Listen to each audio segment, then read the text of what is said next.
So there I was, lying in my crappy mud brick room, staring at a ceiling that looked like termites had been throwing house parties for decades, when it hit me. I'm back. Like, back. 1983. October. The Swamp Village.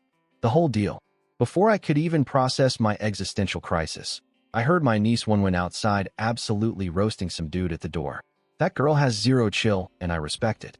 Then the door swung open, and in walked Lu Mingliang, village mooch extraordinaire, holding a bottle of cheap booze and a handful of peanuts like he was bringing me a five-star dinner. This guy had a sixth sense for payday. Forget calendars. Lu Mingliang's stomach was the most accurate clock in the village. Every single time I got paid, this cockroach showed up faster than flies on watermelon. Brother, let's drink till we drop, he said, making himself comfortable in MY room, on MY bed, like he owned the place. But see, here's the thing. I already lived this movie once.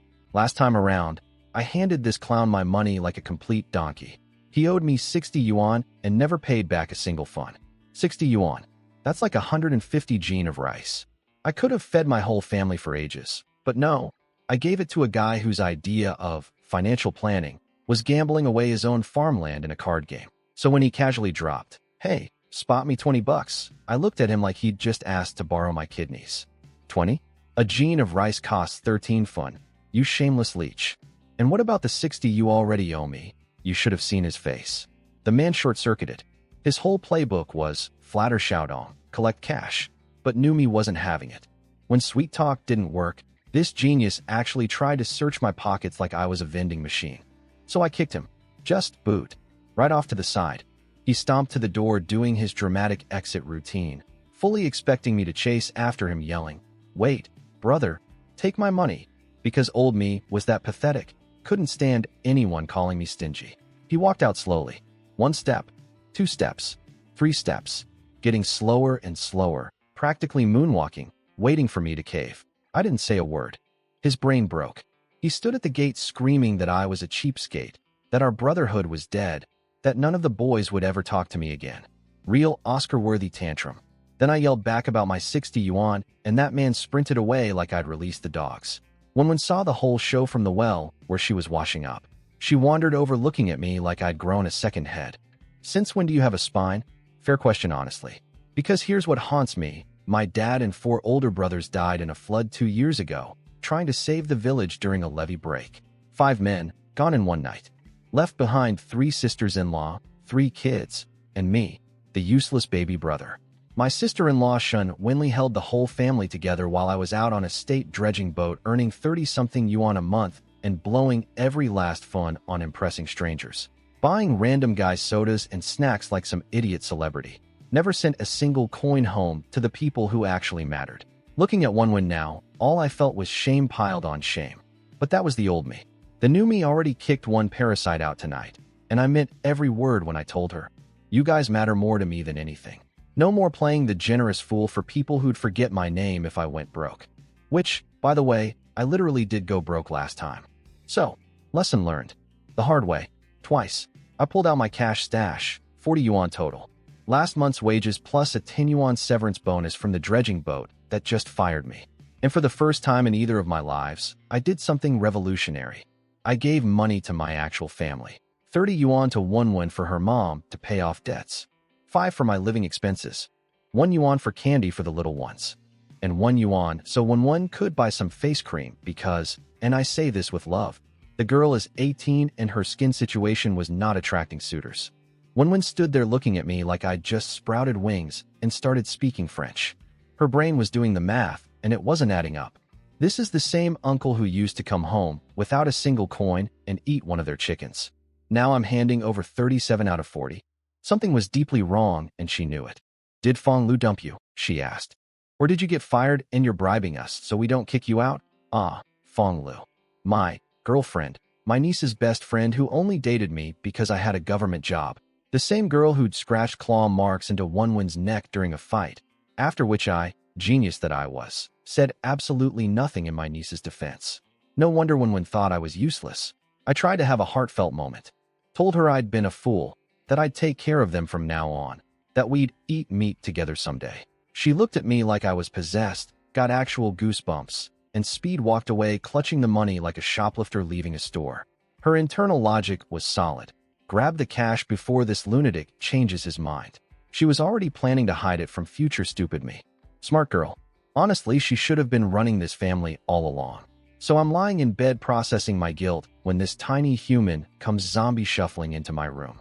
Little Nyonyo, my second brother's daughter, 5 years old, half asleep, climbed right into my bed and curled up against me like a kitten. Then she hit me with, "Uncle, Nyonyo's tummy is so hungry. Feel it.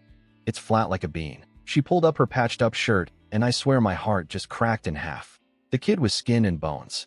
I'd been out there buying sodas for random dudes while this little girl was going to bed hungry. If self-slapping actually solved problems, I'd have beaten myself into another reincarnation right there. I promised her fish tomorrow. Her eyes lit up like tiny lanterns. She kissed my face and demanded to come along. How do you say no to that? You don't. Next morning, I was out the door at dawn with a fishing net, a bucket, and a rake. Nyonyo was bouncing behind me like a baby kangaroo who'd just been told Christmas was real. She'd always been jealous watching other kids go fishing with their dads. Now she had her uncle, and that was close enough. We hit the irrigation ditch near the village. My nephew Hao Hao, 7 years old, permanent snot situation, spotted us while doing iron hoop races with the other village kids and came running over. After I'd been scraping through mud for a solid while with zero results, Hao Hao wiped his nose on his sleeve and delivered his expert analysis. "Uncle, everyone already picked this ditch clean. We should go to the reed marshes across the river. Tons of fish there." He wasn't wrong. Across the 300-meter river was a massive wetland absolutely loaded with fish left behind after the summer floods. Only problem? You need a boat. We couldn't afford a boat. And nobody was going to give us a ride because, and this is just cold rural math, why would they waste boat space on a grown man when they could carry an extra 100 gene of fish instead? I told him we'd build a boat someday when I made money. He sighed the sigh of a 7-year-old who's heard "someday" too many times, grabbed his little cousin's hand, and trudged along behind me with the bucket. Meanwhile, half the village was gawking at me digging through ditches like some kind of swamp creature. The gossip mill was spinning at full power. Isn't that the government boat worker? Since when does he get his hands dirty? Must have gotten fired. That's why he's acting humble. Thanks to my good buddy Lu Ming Liang. The whole village already knew about my termination before breakfast. Couldn't even wait 12 hours to trash talk me. What a pal. I ignored them all and kept staring into the mud. These snakehead fish are sneaky little jerks. They're literally the same color as the mud, basically invisible unless you know what to look for. Then, after what felt like an eternity of slopping through muck, I spotted it. A tiny mouth going blub blub blub in the sludge, breathing like it thought nobody could see it. I ditched the rake, slammed both hands down into the mud, and boom, a massive snakehead thrashing its tail, spraying mud everywhere like a brown firework. How, Nyonyo. We got a big one, first victory of my second life. And it was covered in mud, just like me. So the kids and I hauled our catch back to shore. 3, maybe 4 gene of snakehead fish, a monster by ditch standards. This thing was flopping around like it had somewhere important to be. My nephew Hao Hao, age 7, grabbed a rock, bonked the fish on the head to knock it out, then ripped some vines off a nearby bush to thread through its gills like a handle. Just casual wilderness survival skills from a first grader. I stood there watching this kid work like a tiny professional fisherman and thought, yeah, poverty speedruns childhood real fast. Kids 40 years from now wouldn't know which end of a fish the mouth is on. We kept searching, but the ditch was officially fished out. I did grab every snail and river mussel I could find along the way though. Half a bucket's worth. Not glamorous, but hey, that's 2 side dishes right there. Back home, everyone was out in the fields harvesting rice, so it was just me and the kids. I cleaned the fish, picked the snail meat, shucked the mussels, grabbed some green peppers and garlic leaves from the garden, and fired up the old mud stove. Then I opened the oil container and my soul left my body. Almost empty. Just one sad little chunk of pork fat sitting in there like the last survivor of an apocalypse. The rice jar? Basically a decorative empty container at this point. So here's me, cooking on maximum poverty difficulty. I heated the wok, rubbed that one precious chunk of fat around the pan to get a little shine going, then put it right back. That one piece of fat had to last the family days. I was rationing salt like it was gold dust, tapping the tiny spoon with the precision of a brain surgeon. But somehow, magic happened. The fish soup came out white and fragrant. The stir-fried snail meat was popping with chili, and the whole yard smelled like an actual restaurant. The two kids were draped over the stove, drooling like cartoon characters, smelling pie on a windowsill. I gave them each half a bowl of actual rice, not watery porridge, real rice, because those babies hadn't eaten since yesterday, and I refused to let them suffer another meal. Yes, I used up basically all the rice in the house. Future me problem. Current me had hungry children. Now here's where it gets dramatic. My sister-in-law, Winley, came storming back from the fields, absolutely nuclear. Turns out the village brigade showed up at harvest time and confiscated all the rice they'd just cut. Every single grain from 3 acres. Because the family owed back taxes from the years when my sisters-in-law were still learning how to farm after their husbands died. They'd finally figured out farming this year. We're about to have a small surplus for once. And the brigade just swooped in and took everything right off the field. Winley nearly threw hands with them right there in the paddy. So the whole crew came trudging home. Winley fuming, second sister-in-law Shiyue stressed, little sister-in-law Shinla trying to calm everyone down, Wenwen hungry and annoyed. Just a parade of misery heading for the front door. Then they smelled it. They rounded the corner, and there it was, the old termite-eaten table set up on the threshing ground, a big pot of fish. Soup in the center, plates of stir-fried snail and mussel meat on the sides, and 2 little kids going absolutely ham on dinner like it was a royal banquet. Every jaw in the family hit the floor. Wenwen was frozen, staring at the food, swallowing hard. The sisters-in-law exchanged looks that clearly said, "Are we being pranked?" Nyunyo looked up with her little rice-covered face. "Sister, Uncle made the food. He caught a huge fish, me. I made food." The guy who had never once in his entire life touched a spatula in this house. The guy who'd come home, sit around like a landlord, wait for the women to cook for him while they were exhausted from the fields, inhale his meal, drop the chopsticks, wipe his mouth, and walk out. That guy just served a 3-course fish dinner. I brought out bowls of rice for everyone. Sit down, eat, more silent staring. I could practically hear their brains short-circuiting. Second sister-in-law spotted the white rice and immediately panicked. "Why did you cook actual rice? Porridge would have been fine." Winley elbowed her fast. They were clearly under some kind of "don't spook the changed man" protocol. I didn't sit down for a proper meal. Grabbed some soup, a couple pieces of fish, ate standing up, then slung a bag of rapeseed cake over my shoulder and headed for the door. "Where are you going?" Winley called after me. "I used all the rice for this meal. There's nothing left for dinner. I saw fish near the sluice gate earlier, gonna go catch some." The rapeseed cake was pig feed. I was going to use pig food as fish bait because we couldn't afford actual bait. That's the level we were operating at. I grabbed the fishing net and left. Behind me, I could hear the family conference starting. Second sister-in-law, what is happening? Did getting fired break his brain? Winley, genuinely worried. He's acting strange. Nobody provoke him. Especially you, Wenwen, internally screaming. I'm your biological daughter. Why am I always the suspect? They were legitimately afraid I was having some kind of mental breakdown. Which, fair. From their perspective, a guy who'd been a selfish freeloader for years suddenly turned into super uncle overnight. That's either character growth or a psychotic episode, and they weren't sure which one to bet on. Then second sister-in-law took a bite of the fish. Her eyes went wide. Taste buds detonated. How? How is this so good? Yeah. Turns out when you cook with actual love instead of actual oil, it still slaps. Who knew? So I headed to the sluice gate with my casting net and a bag of rapeseed cake, which, for the record, is pig feed. I was using pig food as fish bait. That's the financial situation we were working with. Naturally, every villager walking by had commentary. That idiot thinks he can fish at the deep end? He's just pretending to work so his sisters-in-law don't yell at him. Lost his iron rice bowl government job? Absolutely hopeless, that one. You know, real supportive community vibes.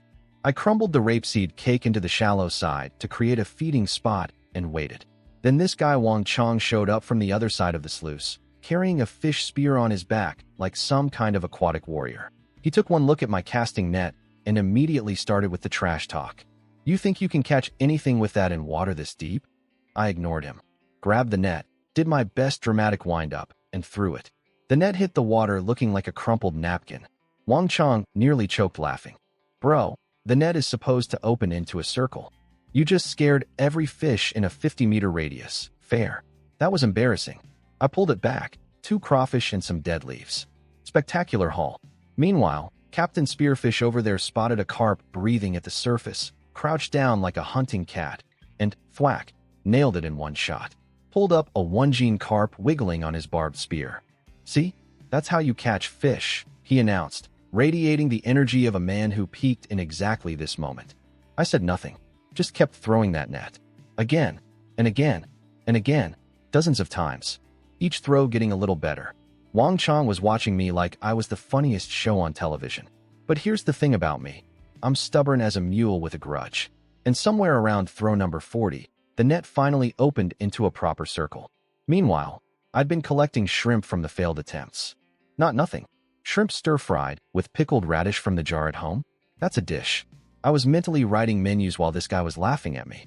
Wang Chang caught a few more fish with his spear, a couple crucian carp to go with his earlier catch, maybe 2 or 3 gene total. Not bad. He wandered back over, glanced in my bucket at the pile of shrimp, and offered to teach me spear fishing with the condescending kindness of a man who has already decided you're hopeless.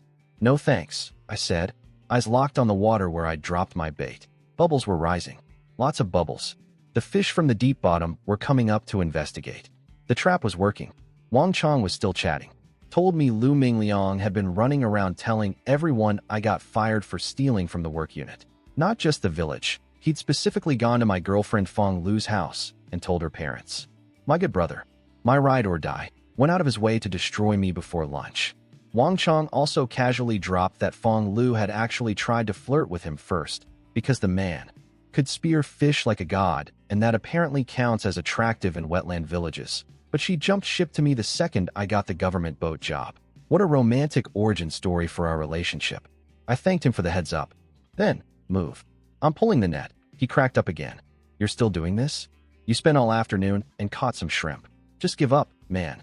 But I gotta say, watching you standing there all serious with the net is comedy gold. You look like a tiny version of Old Wu. Old Wu being the village's legendary fishing god, which made this comparison basically sarcasm. I yanked the net. The second it started coming up, I felt it. The net went heavy. Like, something is actually in here heavy. Splash, splash, splash. The shallow water erupted. Wang Chang's laughter died in his throat. "Wait, you actually got the bottom fish?" I couldn't help grinning. "It's called technique." Dragged the net onto shore and opened it up. Wang Chang's eyes went full cartoon mode. A silver carp, 3 or 4 gene. Not valuable, but big and meaty. A catfish, over a gene. 5 or 6 palm-sized crucian carp. Plus more snails, more shrimp, tangled in the weeds. Wang Chang was doing math out loud like a shopping calculator. That's 4, 5 gene in one throw. I started sorting. Tossed the tiny junk fish back. Too small, not worth it. Kept everything useful. Cleared out the rotten weeds carefully because you never know what's hiding. And then, at the very bottom of the net, tangled in the last clump of debris, I saw it. A belly, tiger-striped, thick. Wang Chang saw it at the same exact moment. Holy, the man absolutely lost his composure. Because we both knew what a tiger-striped belly in this lake meant, and it was not a normal fish. One net, one throw, and I might have just pulled up something that would make every fisherman in the village lose their minds. Not bad for a guy who couldn't even open his net 2 hours ago. Mandarin fish. Wang Chang screamed it like he'd just witnessed a miracle. And honestly, he kind of had. Mandarin fish, the Rolls-Royce of freshwater fish. Over 2 yuan per gene, while garbage fish like silver carp go for maybe 20 or 30 fun. The big silver carp I just caught looked impressive but was basically the fish equivalent of loose change. This one stripy-bellied beauty was worth more than the entire rest of my haul combined. I was thrilled. This single fish could buy several gene of rice for the family. Lucky throw, I said, grinning like an idiot. Let me toss a few more nets and see what happens. Now here's where Wang Chang got creative. You could practically see the gears turning in his head as he stared at my bucket like a hungry cat watching a goldfish bowl. "Hey so," he started, doing his best impression of a caring friend. "I know Fong Lu found out you got fired, but don't worry. She and I are pretty close. I could put in a good word for you. Smooth things over." I threw another net. "Oh yeah? Since when are you this generous?" He glanced at the mandarin fish again, practically drooling. "Just give me that mandarin fish, and I'll guaranteed fix things with Fong Lu. Deal?" Silence. I turned around and looked at him. Slowly. Up and down. The kind of look that makes a man's arm hair stand up. He got nervous. "What? Don't you care what Fong Lu thinks? Isn't she important to you?" I pulled my net in, calm as a lake on a windless day. Important? She's not even as important as this fish. What? He started choking on air. You? The guy who used to basically get on his knees begging Fong Lu for attention? That guy is saying she's worth less than a fish. That was the old me. This life? The only people who matter are my sisters-in-law and my nieces and nephew. Everything else is smoke. Then I yanked the net out of the water. Splash, splash, splash. Wang Chong helped me open the net, and then his soul visibly departed his body. 3 more mandarin fish. 3. You raided their hometown. You found the mandarin fish family reunion. The man was experiencing genuine emotional distress, watching all this premium fish that wasn't his. His eyes were literally turning red. Please, release them, he begged, suddenly an environmentalist. Think about it. Their lives are so hard. They deserve freedom. Be merciful. I kicked him sideways. Release your sister. If I release these fish, what does my family eat tonight? He completely lost it. Grabbed his spear and started jabbing frantically at my fishing spot like a madman. Stab, stab, stab. Where are they? This doesn't make sense. You get fish every throw. Of course, he scared everything away with his psychotic stabbing rampage. My carefully baited spot was now a war zone. No more fish were coming anywhere near this area tonight. But honestly, I didn't even care. I looked up at the sky and the sunset had painted everything gold. The trees, the old brick houses, the whole village glowing like it was dipped in honey. Beautiful, I thought. And for the first time since coming back, I actually felt it. Then I heard the sound of an iron hoop rolling on dirt, and my nephew Hao Hao came sprinting over. Uncle, did you get fish? Come look, he leaned into the bucket. 4 fat mandarin fish thrashing around angrily. Holy sh, 4 mandarin fish. Uncle, we're rich. I smacked him on the head. Where'd you learn that language? You're 7. Hee hee, sorry uncle. This kid. I remembered something from my previous life. Even though the nieces and nephew resented me for being a deadbeat uncle, Hao Hao still had my back in weird ways. Once, some guy in the village called me a piece of trash. Hao Hao was right there playing cards under the old tree. Without a word, he walked over and kicked the man into a ditch, then went right back to his card game. Never mentioned it. They hated me, but they also loved me. And I'd wasted that entire lifetime being too stupid to deserve it. Not this time. Let's go home, kid. Are we eating them all? 1 for dinner. 3 we trade for oil and rice. Deal? I'll carry the bucket. On the way back, Hao Hao spotted Wang Chong still furiously spearing at empty water and yelled, Brother Chong, did you catch anything? Wang Chong, already on the verge of an aneurysm, whipped around. I'm the same age as your uncle. Don't call me brother. Hao Hao looked at me all confused. Was that wrong? Yep, I said, picking up the bucket. Technically, if you trace the family tree through his great-grandmother's side, he's distantly related to us, which means by village seniority rules, he should be calling you uncle. Wang Chong exploded. I knew that, he couldn't argue though. In rural village genealogy, if you pull hard enough on any branch, everyone's related to everyone, and the seniority math gets absolutely insane. If he pushed the issue, he'd end up being my grandson. Nobody wants to go there. Walking home, I watched flocks of wild ducks flying overhead toward the reed marshes and started scheming. The kids couldn't eat fish every single day. Those marshes were basically a giant hunting ground. Ducks, birds, more fish. No wildlife protection laws in 1983. The whole wetland was essentially an all-you-can-catch buffet if you had a boat. Also, the little hills behind the village were crawling with wild pheasants at night. City people paid good money for those. Catch enough pheasants, sell them, buy a boat. Get the boat, hit the marshes. Hit the marshes, become a 10,000 yuan household. Simple 5-year plan, starting from zero, powered by pig feed bait and bare hands. Back home, Wenwen was picking cotton by herself. She ran over, saw the 4 mandarin fish in the bucket, and nearly fainted from excitement. Where did you get these? The ditch is completely dead. Sluice gate. Where's your mom? And everyone. She told me they'd gone to Annie Xiaozui's house to beg for piecework from her factory. Because after the brigade took all their harvested rice for back taxes this morning, the family had literally nothing left. No grain, no money, no plan for the rest of the year.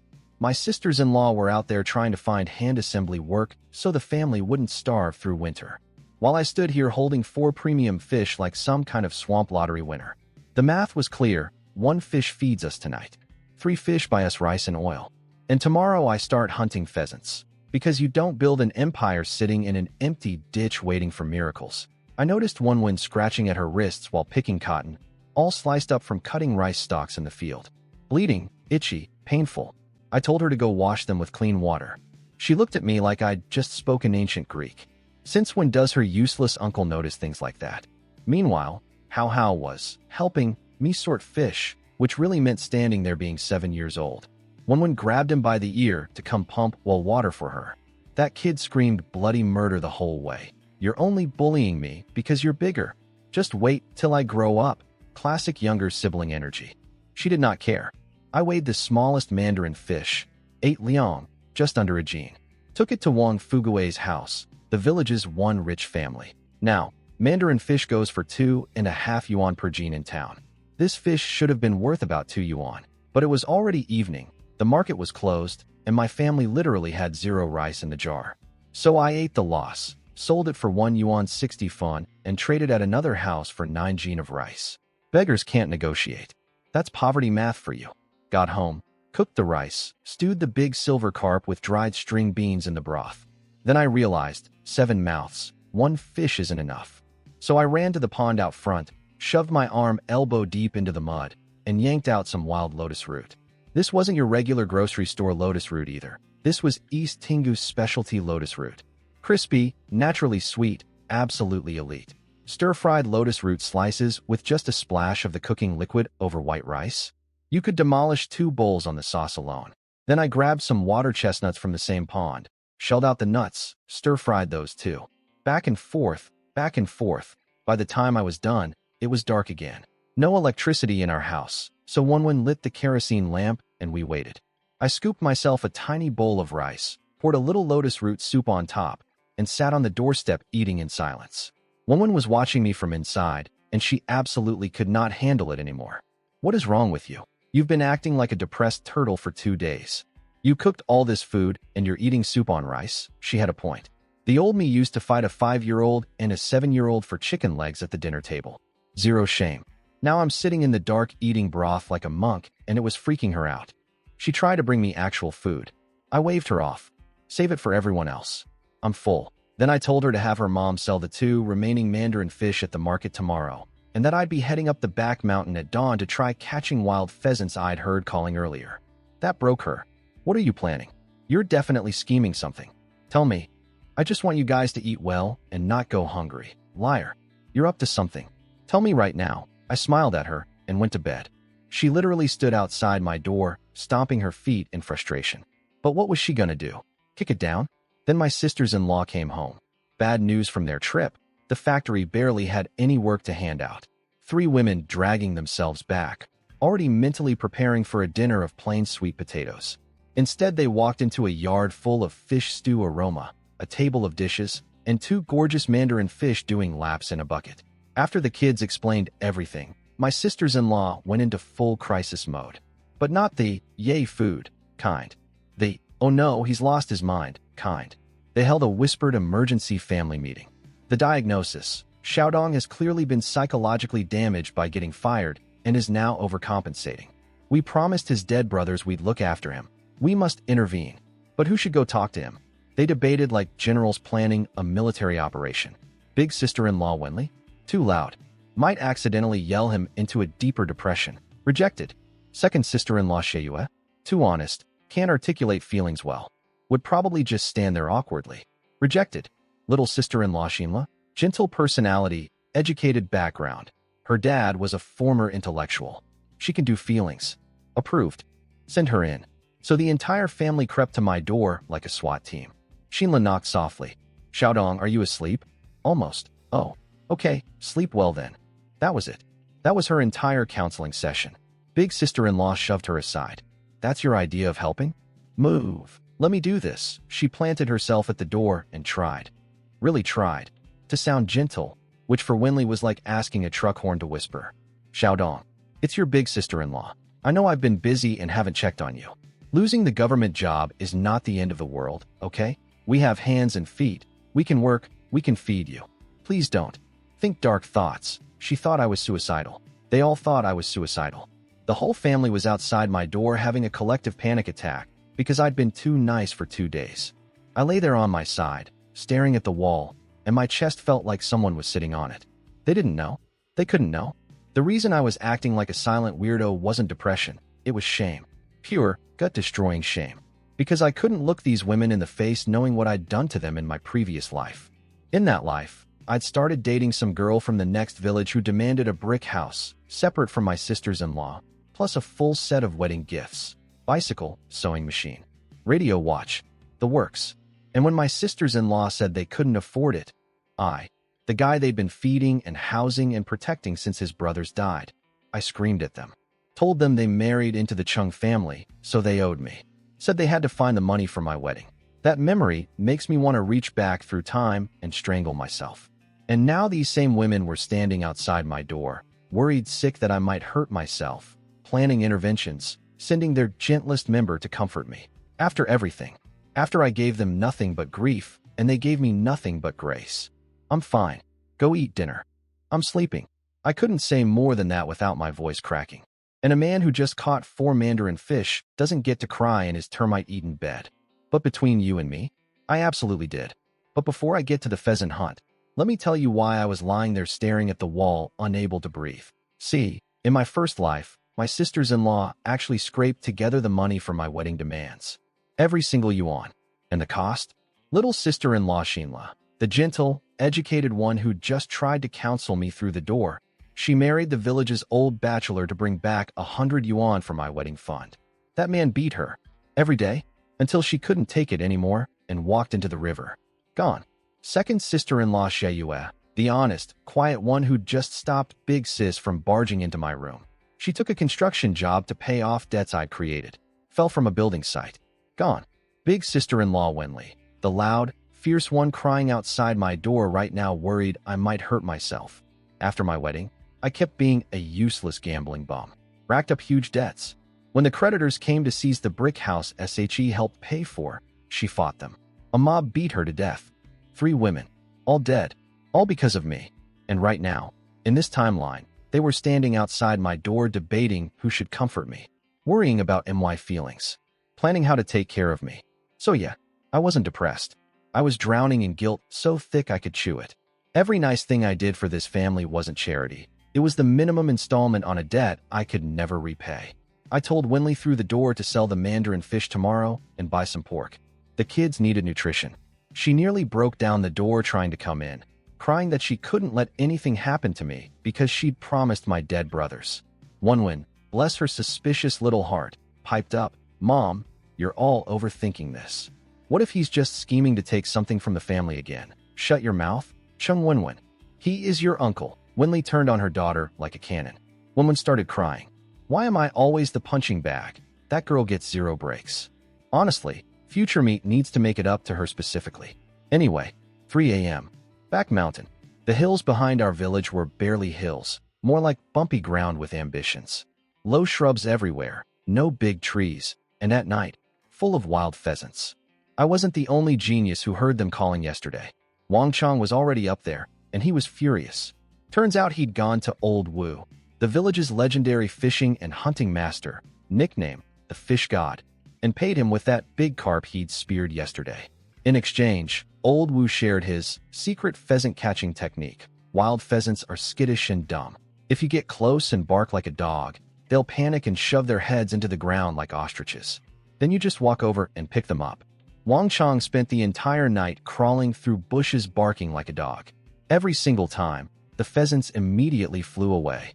He didn't catch one feather. His throat was destroyed from 9 hours of barking. Old Wu scammed him out of a perfectly good carp for the most useless advice in hunting history. That 80-year-old fraud. He was screaming into the darkness. He has no conscience. I'm 19. How do you rob a teenager like that? Then through the moonlight he spotted me. Is that Chung Xiaodong? Him? Catching pheasants? Please. What's next? Fish teaching birds to fly? But that little voice in his head, the one that panics every time a brother might succeed, kicked in. What if he actually catches one? So instead of going home to sleep, he followed me. Like a suspicious raccoon. He watched me scattering rice on the ground and almost had an aneurysm. Is he throwing away rice? His family can barely eat and he's wasting rice on dirt after I finished spreading a full gene of rice.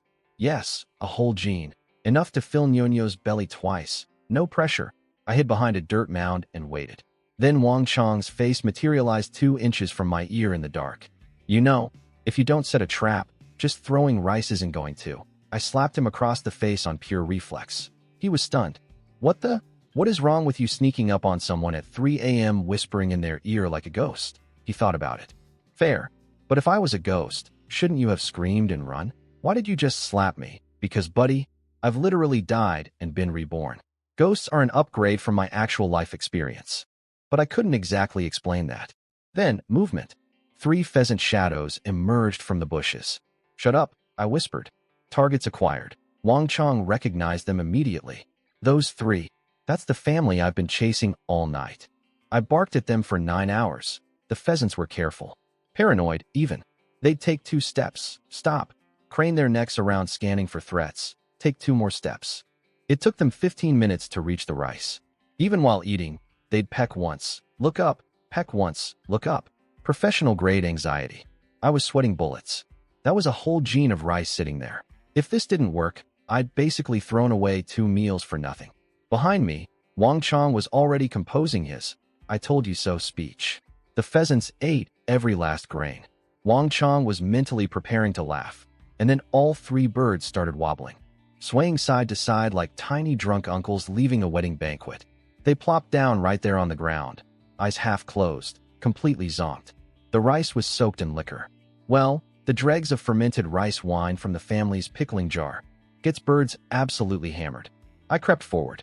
Wang Chang's jaw was somewhere near his kneecaps. The pheasants sensed me coming. They flapped their wings trying to fly, got maybe 6 inches off the ground before crash landing face first, like feathery little helicopters running out of fuel. I grabbed one in each hand, tucked the third under my arm. 3 fat, drunk, beautiful wild pheasants. Wang Chang stood there in the moonlight, a man who'd spent 9 hours barking at birds for 0 results, watching me waltz away with 3 of them after sitting behind a dirt pile for 30 minutes. The look on his face? Worth more than the pheasants. Wang Chang came scrambling after me like a puppy chasing a mail truck. Did you put pesticide in the rice? I hefted my 3 drunk pheasants, roughly 6 or 7 gene total. At 3 yuan per gene in town, that's serious money. My mood was excellent. No pesticide. They'd be dead if I used pesticide. Then why can't they fly? Oh, he wanted my secret technique. The ancient art of soaking rice in alcohol and letting birds drink themselves unconscious. Simple, elegant, devastating. But was I going to share this information with my direct competition? Absolutely not. Rule number 1 of rural hustling. Starve the competition, feed yourself. If Wang Chang learns this trick, suddenly every pheasant on the mountain has 2 hunters instead of 1. Bad for business. Sorry, can't tell you. Big Brother Dong. I'll call you Big Brother. Please. Actually, by village seniority rules, you should be calling me Grandpa. We're not even blood related. That doesn't count. Then I spotted something in the moonlight. A yellowish shape slintering through the grass, hunting for food. Freeze. Weasel. Wang Chang looked over and immediately hit the ground like someone yelled, "Bomb." It's a yellow spirit. We're doomed. See, around here, weasels were basically treated like tiny furry demons. Everyone called them yellow bamboo tubes and believed they were supernatural creatures that cursed anyone who crossed them. See one at night? Walk the other direction. Touch one. Congratulations, you've got bad luck for life. Hit one.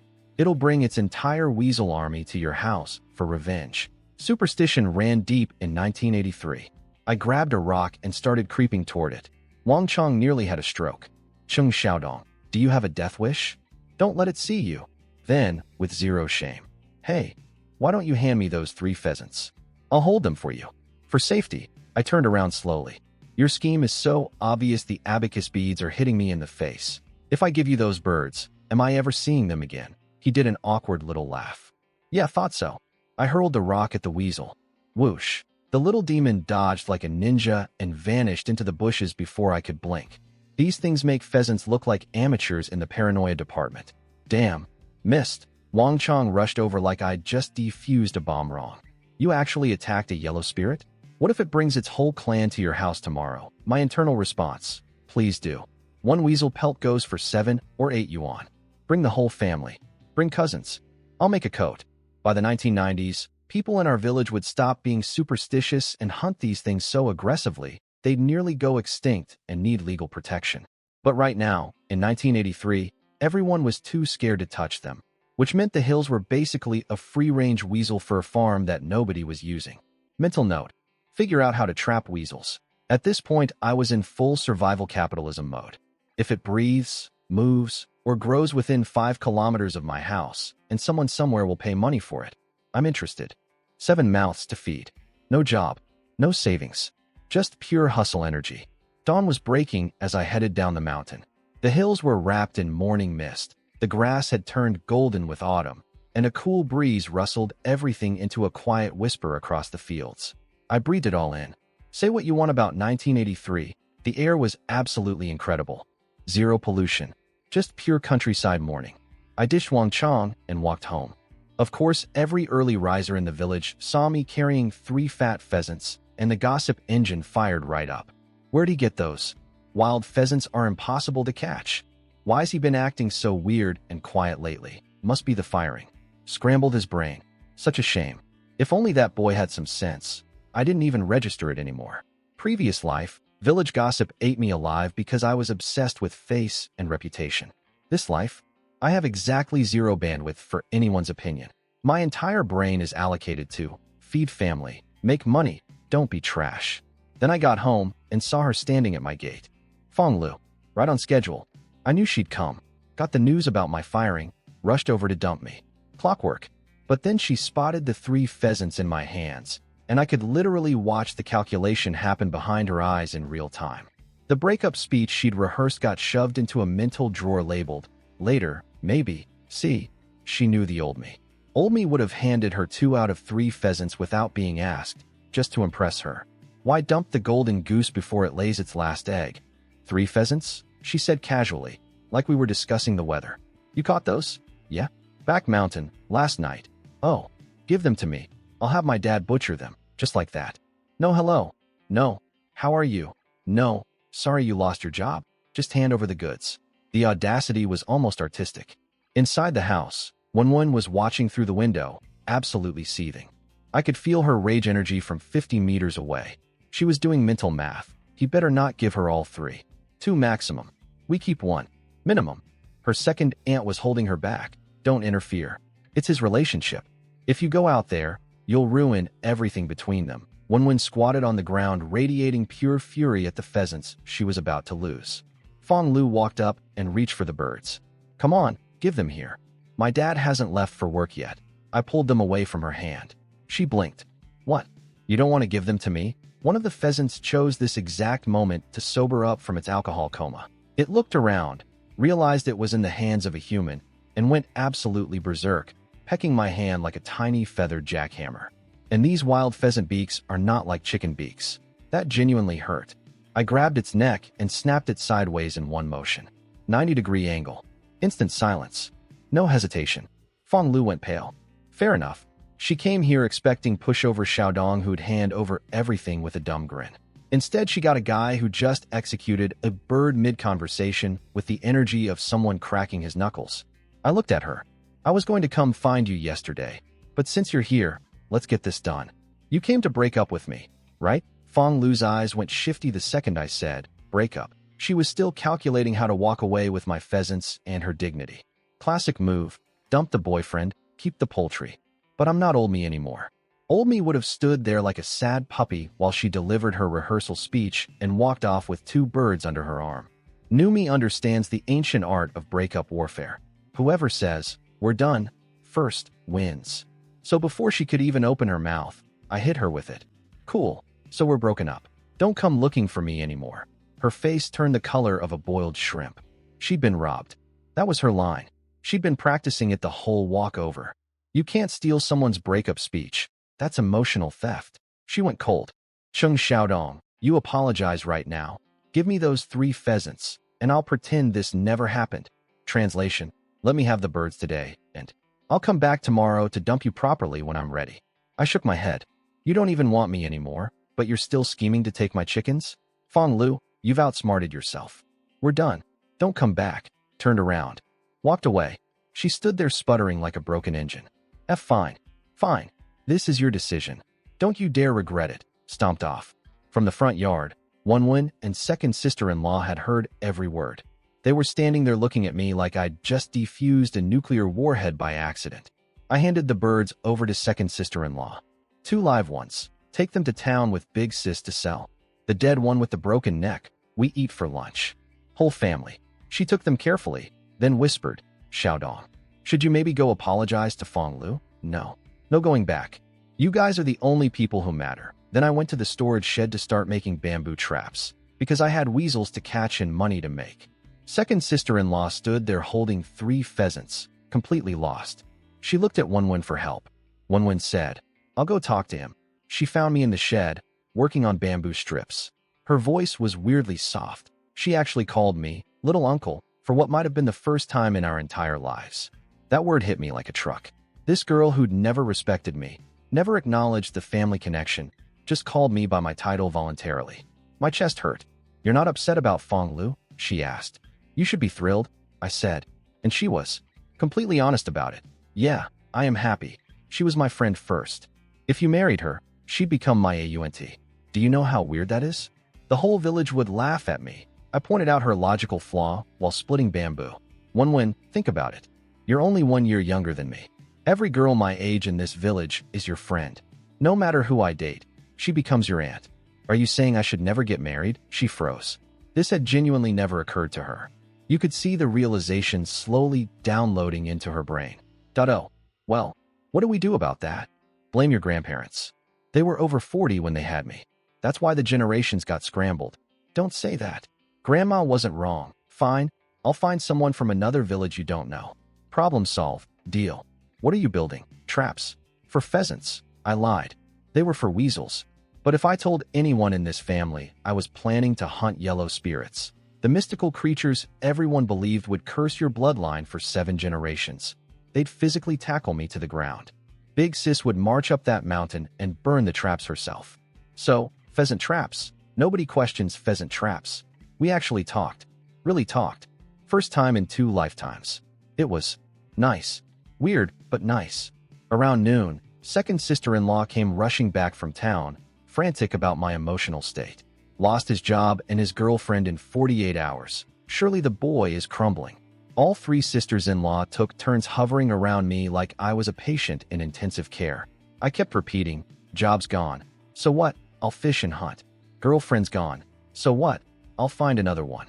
I genuinely didn't care about the boat job. In my previous life, that whole dredging unit dissolved next year anyway. Everyone got laid off. I was just ahead of schedule. But convincing 3 worried mothers-in-law that you're fine is like convincing the ocean to stop being wet. They simply refused to believe it. That afternoon, I set my bamboo traps on the back mountain for the weasels, pheasants, and went back to the sluice gate with more rapeseed cake to fish. Meanwhile, back home, the 3 sisters-in-law were holding yet another emergency summit about what to do with Xiaodong. And that's when big sister-in-law Wenli dropped the bomb. She looked at little sister-in-law Xinla and said, with complete seriousness, Xinla, why don't you date Xiaodong? Record scratch. You and 4th brother never had a real marriage anyway. No marriage certificate. He didn't even agree to it. Xiaodong needs someone right now. Make the sacrifice. Second sister-in-law's jaw hit the floor. Then, slowly, the pieces clicked together in her head like a detective solving a cold case. Xinla wasn't actually a Chung family wife. Not officially.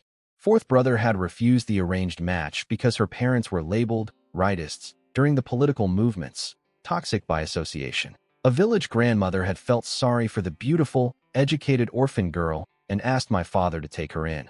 Dad agreed because he was kind. 4th brother fought it until the day he died.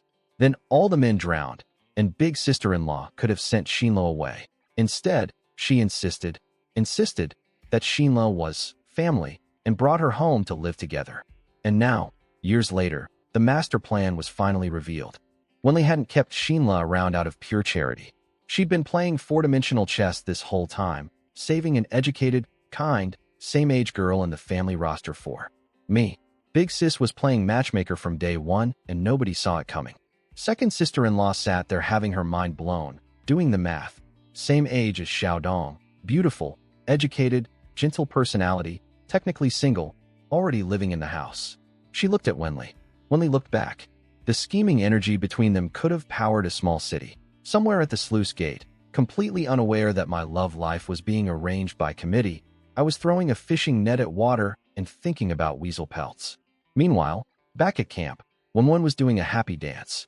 If little sister-in-law Shinla became my girlfriend, that meant no outside girl would ever become her aunt. Problem permanently solved. The kid was treating my love life like a chess game, and she'd just spotted checkmate. Shinla herself was a deer in headlights. She's the type who physically cannot say no to people, and now two older sisters-in-law were tag-teaming her with a marriage pitch she never saw coming. Her eyes were darting around like a trapped bird. She didn't get to say a single word the entire discussion. The committee had already decided. They sent one to test the waters with me. I knew none of this. I was at the sluice gate, completely unaware that my romantic future was being decided by a panel of women I hadn't consulted. The fishing was trash anyway. Word had gotten out about my Mandarin fish haul yesterday, and now half the village was camped at the sluice gate with spears and rods like it was a fishing tournament. The fish had basically checked into witness protection. Little Ñoño was with me, looking up with those big eyes. "Uncle, aren't we catching fish?" I squeezed her cheek. "Too many people today, baby. Fish are hiding." Oh, the disappointment on that tiny face could break steel. I packed up, scooped her into my arms, and she wrapped herself around my neck like a koala. Little face pressed against my skin, eyes watching the world go by over my shoulder. She couldn't even remember her dad's face anymore.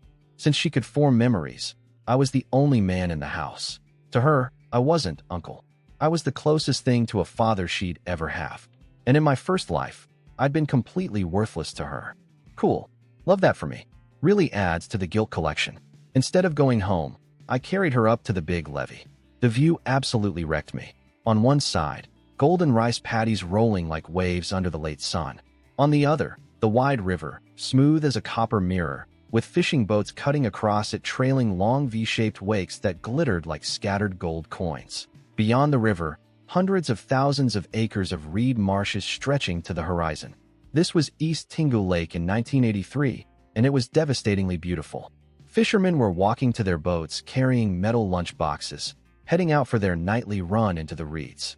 They'd fish until 5 or 6 a.m., come back loaded, and by 8 o'clock, buyers from work canteens, school kitchens, and restaurants would be lined up to purchase.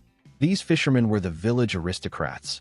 Meat at every meal, walking around with their backs straight and their chins up. Everyone envied them, because they had boats. That was the whole difference between eating rice and eating air in this village. Boat equals money. No boat equals me, standing on the levee holding a 5-year-old, doing math in my head. I went to find old Zhou Kaizheng, the only man in 10 miles who could build a proper wooden fishing boat. Old Zhou was sitting on his boat in rolled-up pants and liberation shoes, looking like a grumpy river god. He'd been best friends with my dad. They used to play chess under the village tree all day, which meant he felt fully entitled to verbally destroy me. I told him my plan. He looked at me like I'd just proposed building a rocket. A 10-meter boat needs 10 cubic meters of cedar wood, minimum 1,600 yuan, plus boat nails, tung oil for waterproofing, labor costs. You're looking at 2,000 yuan easy. Can your family scrape that together? Stop wasting my time. Then he really warmed up. Your father died too early. That's your problem. If he was alive and saw you acting like this, he'd beat you to death. Useless. Absolutely useless. Lost a government iron rice bowl in months. Spent every paycheck showing off to strangers. I've never seen anyone this stupid in my entire life. Harsh? Yes. Wrong? Also no. I stood there and took it because every word was true and this old man actually cared about me. Uncle Zhou, I was set up at the boat unit. It's done. I can't change it. That's why I want to fish the lake, to feed my family. When I save enough, I hope you'll build me a boat. He wouldn't even look at me. Untied his rope, grabbed his bamboo pole, and pushed off from shore. Go back to the boat unit and beg for your job. Lake fishing isn't for amateurs. You think it's just catching fish? You have any idea what's out there? Then he was gone, poling into the reeds. He wasn't just being mean. The reed marshes were genuinely terrifying. Hundreds of thousands of acres of maze-like waterways where people died every year. Bodies never found. Even veteran fishermen sometimes got ghost-walled, trapped in loops where every channel looks the same until you run out of food and water. The lake gave with one hand and took lives with the other. Old Zhou was thinking. The Chung family already lost 5 men. This is literally their last son. If I build him a boat and he dies in the reeds, how do I face his father in the afterlife? So he refused. Not from cruelty, from terror. But here's what I didn't know. As old Zhou's boat slid into the marshes, his nephew Zhou Jiangwo spoke up. Uncle, when I delivered fish to the dredging boat cafeteria today, I overheard people talking about Cheng Xiaodong's case. Old Zhou was still fuming. What? Was he actually framed? Zhou Jiangwo sighed. Don't jump to conclusions. But if what I heard is true, anyone in his position would have been screwed over. It wasn't his fault. Old Zhou went quiet. He knew his nephew's character, not a gossiper or a liar. Tell me everything. Half an hour later, somewhere deep in the reed marshes, old Zhou's roar echoed across the water like thunder. Those worthless sons of, they think they can bully him because he has no parents? No brothers? Pushed him that far, and he didn't even say anything? That boy just took it like a sick chicken. Tomorrow I'm going to that unit, and someone is giving me an explanation. I'll $100% their ancestors' grave tablets. Old man went from, I won't build you a boat, to, I will personally declare war on your enemies in 30 minutes flat. That's the power of village loyalty. Mess with the kid, get the whole uncle network. Back home, dinner was quiet. I told the family about the boat plan. 2,000 yuan. The number just sat there on the table like a dead fish nobody wanted to touch. 2,000 yuan. For context, my monthly salary on the dredging boat had been about 30 yuan. We currently had maybe a few yuan to our name. 2,000 was not a mountain to climb. It was a mountain on top of another mountain, on fire, surrounded by sharks. Big sister-in-law tried, Xiaodong. A boat. With our situation. She couldn't even finish the sentence. The math was too depressing to speak out loud. I smiled. Actually smiled. Don't worry. I'll figure it out. When that boat is built, this family is headed straight for 10,000 yuan household status. Real good days. I promise. 7 faces stared at me across the termite-eaten table. Nobody believed me. But nobody argued either. Because the guy who couldn't open a fishing net 2 days ago was now catching mandarin fish and drunk pheasants. So maybe, just maybe, the lunatic had a plan. At dinner, Big Sis laid all the money on the table like a financial report. 2 mandarin fish, 5 yuan 70 fun. 2 pheasants, 10 yuan 50. Plus the 37 I'd given Wenwen earlier. She pushed it all toward me. You're grown now. We won't touch your money. Keep it yourself. I looked at Wenwen. I knew Big Sis wouldn't spend my money. She'd guard it like a dragon sitting on gold. But Wenwen, I'd specifically told her to use 1 yuan on face cream. And she didn't even buy it? This girl was so used to poverty, she couldn't even spend money when directly ordered to. My chest felt heavy. I took back the pheasant money and put the 37 back on the table with instructions so specific nobody could argue. 30 for debts. 5 for my living expenses, 1 for Wenwen's face cream. Actually buy it this time. 1 for candy for the kids, rest goes to my boat fund. Then I went to bed. Behind me, I heard Big Sis start to say, family doesn't need living expenses, before second sis elbowed her into silence. Don't. Stimulate. Him. Right. No stimulating. No stimulating. Little Nyonyo sat there holding her rice bowl, looking up at all these weird, stressed adults with zero comprehension. Mood. Midnight. Back mountain. Weasel hunting time. I checked my bamboo traps one by one under the moonlight. First 3, empty. Then I heard a twang sound nearby. Someone was shooting a slingshot. Through the bushes, I spotted a scraggly-looking guy aiming at a bird in a tree. He fired. Hit it. The bird tumbled, flapped, and flew away. The guy scratched his head like a confused dog. Xiaoji. Village. Idiot. Another kid who lost his dad in the same flood that killed my brothers. Except I at least had 3 sisters-in-law. This guy had nobody but a younger brother to feed. He wasn't actually stupid, just born simple and honest in a world that punished both those qualities. The village kids called him dumb because he didn't play social games. Nobody hung out with him. Nobody gave him the time of day. Xiaoji, he spun around, saw me, and practically sprinted over. Brother Dong, what are you doing here? Is it true you caught 3 pheasants today? In his mind, I was basically a celebrity. He'd once seen me in front of the town snack shop doing my old stupid move, waving my arm grandly buying sodas for random people like a small-town emperor. To him, that was peak human achievement, the aspiration, the dream, which tells you everything about how low the bar was in my previous life. I looked at his slingshot. The frame was bent iron wire.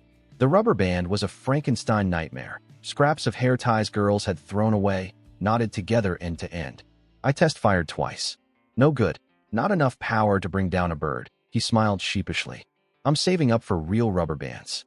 Once I get good ones, I can hit a bird every day and feed my brother.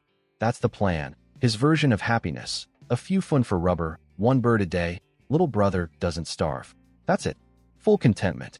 Meanwhile, I'd spent my previous life blowing 30 yuan a month on impressing strangers while children in my house went to bed hungry. The universe really has a way of showing you what a clown you've been. Want to work with me? I said. He froze.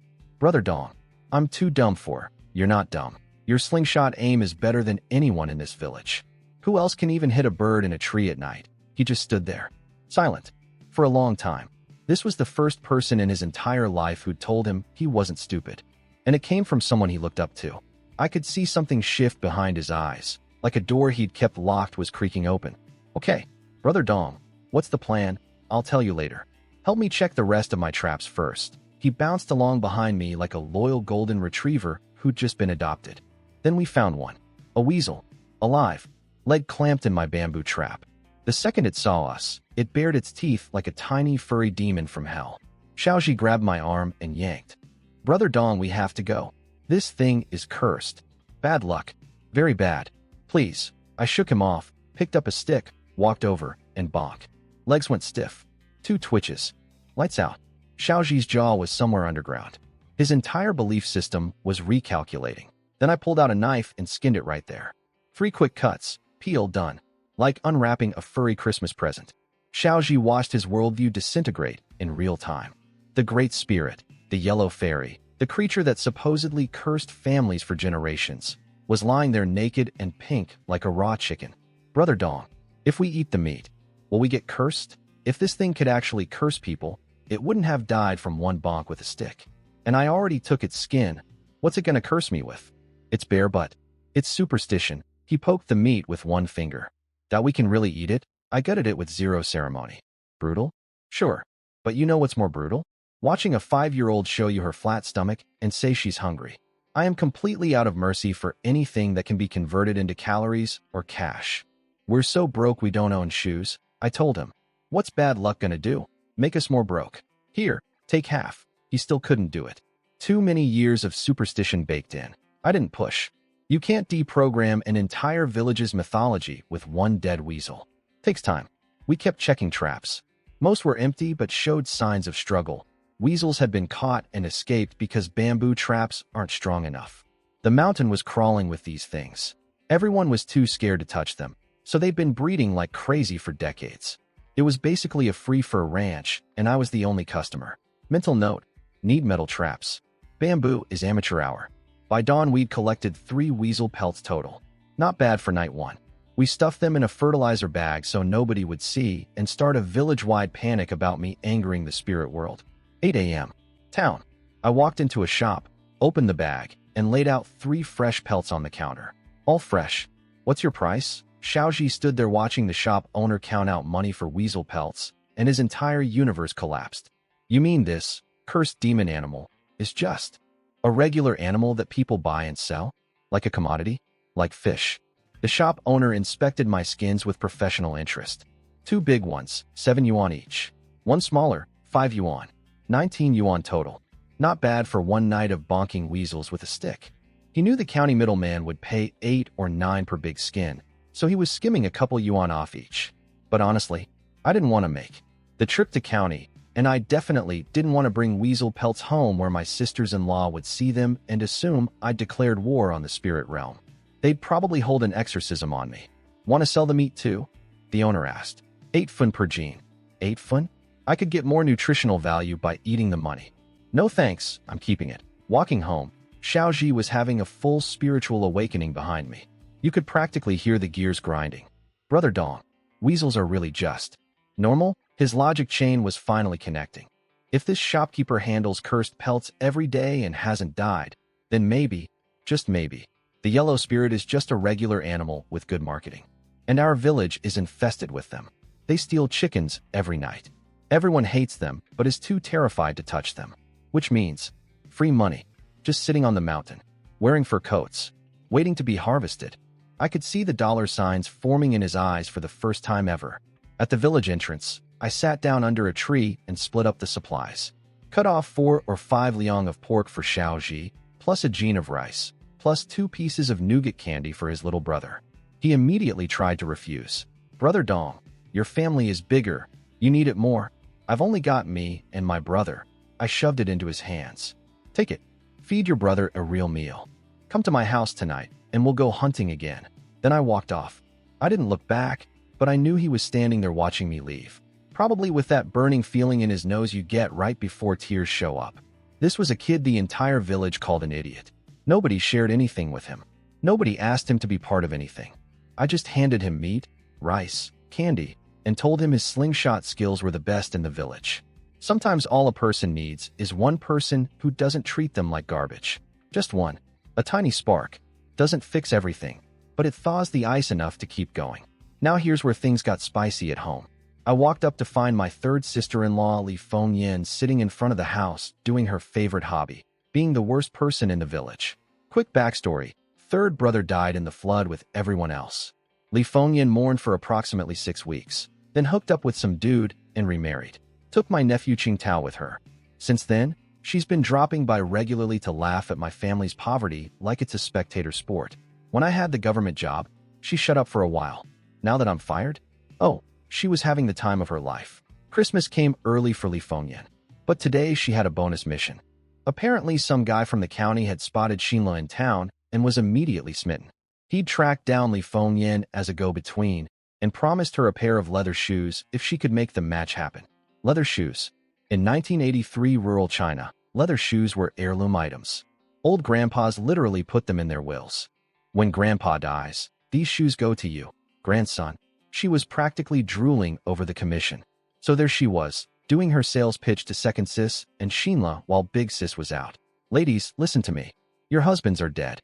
Are you really going to waste your whole lives in this falling apart house? Look at me. Remarried. Living the good life? Second sis was doing her polite deflection thing. Remarried life is still just working and living. At least here, we're family. Father and mother-in-law treated us like daughters. I'm staying. Li Fengyan slapped her own thigh in frustration. Xiaoyue, you're too honest. That's always been your problem. And Xinla, you're not even a real Chung family wife. You never had a wedding. Never got a certificate.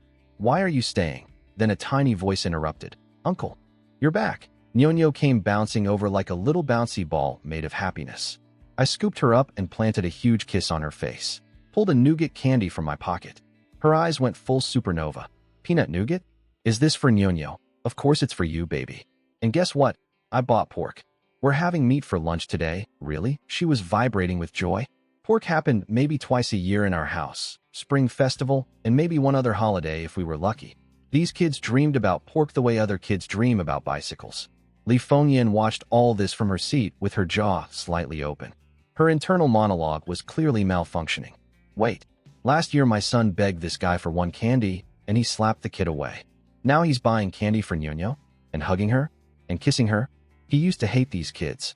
What is happening? Xinla and second sis were deeply relieved at my arrival. Not because of the pork, but because Li Fengyan had been cornering them for the entire morning, and they were too polite to tell her to get lost. They rushed over to take my bags. Xinla opened the sack and froze. Xiaodong, why did you buy so much pork? Because, dear future maybe girlfriend that I don't know is being set up for me. I killed 3 weasels last night, sold their skins for 19 yuan, and used part of it on the most. Pork this family has seen since the last Lunar New Year. But I can't tell you the weasel part because you'll think I've angered the gods and organize a prayer circle. So I just smiled. Li Fengyan, my third sister-in-law, the one who bailed on this family faster than a rat leaving a sinking ship, sat there watching Xinla pull items out of my bag like it was a clown car. 2 jean of pork, glistening with fat. 3 pear-canned fruits. Peanut nougat candy. A big slab of cooking fat. And some mystery meat that looked like rabbit. Her face went through about 17 emotions in 3 seconds. Mouth twitching, eyes bulging, saliva practically forming a waterfall. This was the woman who'd stood at our front gate 2 years ago screaming, "I'm not as stupid as you people," before dragging my nephew away to marry some random dude. She'd spent the last 2 years watching our family circle the drain and treating it like her personal comedy show. And now here she was, staring at a pile of food bigger than anything her new household probably had, while the family she'd mocked was about to have a feast. She stood up without a word and walked away. Beautiful. Chef's kiss. No dialogue needed. The pork spoke for itself. I asked what she'd been doing here. Nyonya, bless her zero-filter 5-year-old mouth, immediately announced, "Uncle." She wanted to set up Annie Shinla with a boyfriend. Shinla turned bright red and slapped her hand over the kid's mouth. "Nyonya, don't say that." She glanced at me all nervous and jittery. I frowned. "Don't marry out. This family's days are only going to get better. I can take care of all of you." Then I walked to the well to wash up. Completely missed the look on Shinla's face behind me, which was apparently the expression of a woman whose potential matchmake just got accidentally rejected by a guy who didn't even know he was a candidate. She stood there mumbling to herself. "Big sis wants to set us up, but he clearly doesn't see me that way." "Sorry, Shinla. I was thinking about weasel pelts and boat funding. Romance was about 14th on my priority list, somewhere between fix the termite door and learn to throw a net properly." Holy sh. Uncle, you bought canned fruit. How materialized from thin air like he always does. This kid is basically a village ghost who appears whenever food or trouble is nearby. He was carrying an armload of paper firecrackers he'd won from gambling with other kids. And yeah, about that. This 7-year-old was running a small-time hustle empire. He'd bet other kids in iron hoop races and collect scrap metal as winnings to sell for cash. He'd gamble at paper firecracker games and give the winnings to his mom to sell. Every day, this tiny entrepreneur was grinding for the family budget using the only currency available to a 7-year-old, playground dominance. He was also the undisputed king of the village kids, and if anyone disrespected him, they got slapped. If the kid was too big to slap, How would wait until dark and ambush them with a brick. This child was either going to become a great leader or a mob boss, and the odds were roughly 50-50. "First of all," I said, "if I hear you say holy sh one more time, I'm spanking you. Second, you can have one candy now. The canned fruit waits until your sister gets home. Third, when I make more money, you're going to school." "School?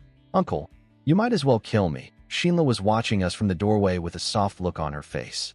She and the sisters-in-law had been genuinely worried about How turning into a full-time delinquent. And here I was, shutting him down with one sentence. The kid who terrorized the entire village's children was standing there going, "Yes, uncle. Sorry, uncle," while unwrapping a candy. Turns out the little warlord just needed a man in the house who wasn't afraid to say no. Big sis and second sis came home with actual good news for once. They'd fought for 3 work spots in the upcoming firewood cutting assignment across the river. The village brigade was organizing groups to chop wood in the protective forest, 1.5 yuan per 100 gene, plus you might catch fish on the side. It was the best seasonal gig available. Originally, they only got 1 spot because you needed adult male laborers, and we only had me. But Big Sis went absolutely ballistic on the brigade secretary. "You took every grain of our rice. My family has 7 mouths. How do we survive until winter?" And guilt tripped him into giving us 2 extra spots. Big Sis should have been a lawyer. Or a general. Or both. Even better, the state paper factory was reopening, which meant winter reed-cutting jobs with unlimited slots. We could actually survive until spring. Then they saw my groceries, and the mood flipped right back to panic. "Why did you buy so much? Pork is one thing, but canned fruit? Candy? We're not made of money. You eat it, you enjoy it for 10 minutes. Then you poop it out. That's economics, Xiaodong." Second sis literally said that. Eat well, eat badly. It all ends up as the same poop. Therefore, don't buy nice food. Flawless poverty logic. I spent 20 minutes explaining that feeding your family is not a crime before they reluctantly accepted. Shinla cooked lunch. The rabbit meat, which was actually weasel but nobody needed to know that, went into a massive stir-fry with green peppers. She also made stir-fried pork with water chestnuts, chili pork, lotus root slices, pickled beans from the crock, pickled cucumber, and fried river shrimp from yesterday's leftovers. The table looked like a restaurant had exploded. Second sis stared at it with visible guilt. "Are we being too extravagant? It's not even mid-autumn festival yet. What if the neighbors talk?" Shinla also felt bad. "This is my fault. I got carried away cooking." I looked at both of them. When we had nothing, did anyone help us? Not one person. So now that we're eating well, why should we care what they whisper? From now on, this is how we eat. Every day. All 3 sisters-in-law went quiet. Then, in unison, they looked up at my dad's portrait hanging in the main hall. I could feel what they were thinking. He's finally growing up. I cracked open the canned pears. How's bowl appeared in front of me at the speed of light. "Uncle." Hee. I gave him 2 pear slices and some syrup. This greedy little Then he took the whole bowl and put it in front of Nyonyo. Here, little sister. You eat. Oh, thank you, brother, she said in her tiny baby voice. I went still. These two aren't even full siblings. Hao is big brother's son. Nyonyo is second brother's daughter. They're cousins. But poverty and tragedy had welded them into something tighter than blood. This kid who terrorized the neighborhood, who ambushed bigger boys with bricks, who hustled scrap metal and firecracker winnings. His first instinct with a rare treat was to give it to his 5-year-old cousin. In my previous life, decades from now, when Nyonyo grew up and married into a family that mistreated her, Hao would show up with a crew and kick down the door demanding answers. Every single time. No questions asked. This little punk with the permanent runny nose and the potty mouth and the brick ambushes, he'd burn down the world for anyone he loved. And in my first life, I didn't deserve a single ounce of loyalty from any of them. This time, I was going to earn it. One weasel pelt, one drunk pheasant, one bowl of contraband pork at a time. This life, no repeats. Everyone in this family is going to be okay. I patted Hao's head and sat back to watch lunch unfold. Wenwen was already eating like someone was going to steal her plate, shoving rabbit meat into her mouth going, so good, so good. Then, between bites, she casually mentioned, Mom, I saw a weasel again last night. Am I cursed? Big Sis immediately went full superstition mode. Again? Go see Granny Wong after lunch and pray to the Buddha.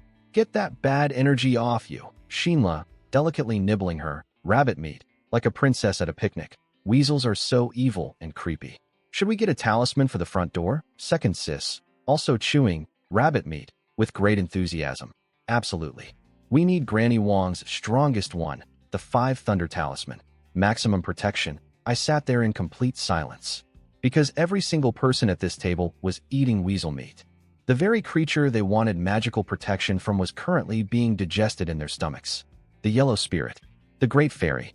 The cursed demon beast. Stir-fried with green peppers and garlic, going down smooth. I told them it was rabbit. If they ever found out, I'd need that 5 Thunder Talisman for myself. To survive the beating. While everyone ate, I found myself looking at Shinla.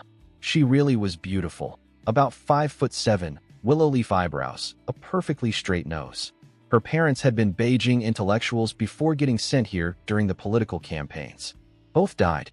She'd been stuck in this village since she was 8, but you could tell she came from educated stock. In my previous life, I tried to dig up information about whether she had surviving relatives somewhere. Never found anything. Maybe this time I'd ask the rehabilitated intellectuals over in Production Team 7. Some of them never left the village after being cleared. They might know something. I was staring at her, thinking all this, when she suddenly looked up. Our eyes met. She clearly did not expect me to be looking at her. Her face went instant tomato. She dropped her gaze so fast, she almost face-planted into her rice bowl. Lucky for her, the sun had tanned everyone equally, so the blush was mostly camouflaged. I was also suddenly very interested in my food. Thankfully, the awkwardness was nuked by the arrival of the last person anyone wanted to see. Li Fengyan. Back already. This woman left an hour ago looking defeated and now she'd returned, dragging my nephew Chung Tao along like a prop. Oh big sis, little Tao Tao just begs me every day to come play with his brother and sister. I simply couldn't say no. Wenwen's face curdled like milk in the sun. She muttered under her breath, arrived right at mealtime. What a coincidence. Big sis glared at her. Shut it. It's true though, Wenwen shot back. Li Fengyan's new husband was a semi-successful fisherman, owned a boat share, made decent money. So Chung Tao had absorbed his stepfamily's attitude like a sponge. 11 years old, and already mastered the art of looking down on poor relatives. Normally when he saw our family in the village, he'd turn and walk away without even saying hello. Big sis, being the saint she was, still greeted the boy warmly. Then made the fatal mistake that she immediately regretted. Tao Tao, have you eaten yet? The second it left her mouth, she wanted to slap herself. Why did I ask that? Li Fengyan pounced like a cat on a mouse. Not yet. Oh my, big sister, look at this feast. All this meat, and it's not even mid-autumn. You all are living large. She parked herself next to Wenwen before anyone could object. Wenwen looked physically ill. Then Chung Tao walked up to Hao. Get up. I'm sitting there. The table went dead quiet. This kid was 11, 4 years older than Hao, and had been trash-talking him around the village for ages, calling him a poor loser, a nobody. Of course, Hao's response to trash talk was always direct. He dragged Cheng Tao into a rice paddy and beat him up. Every time.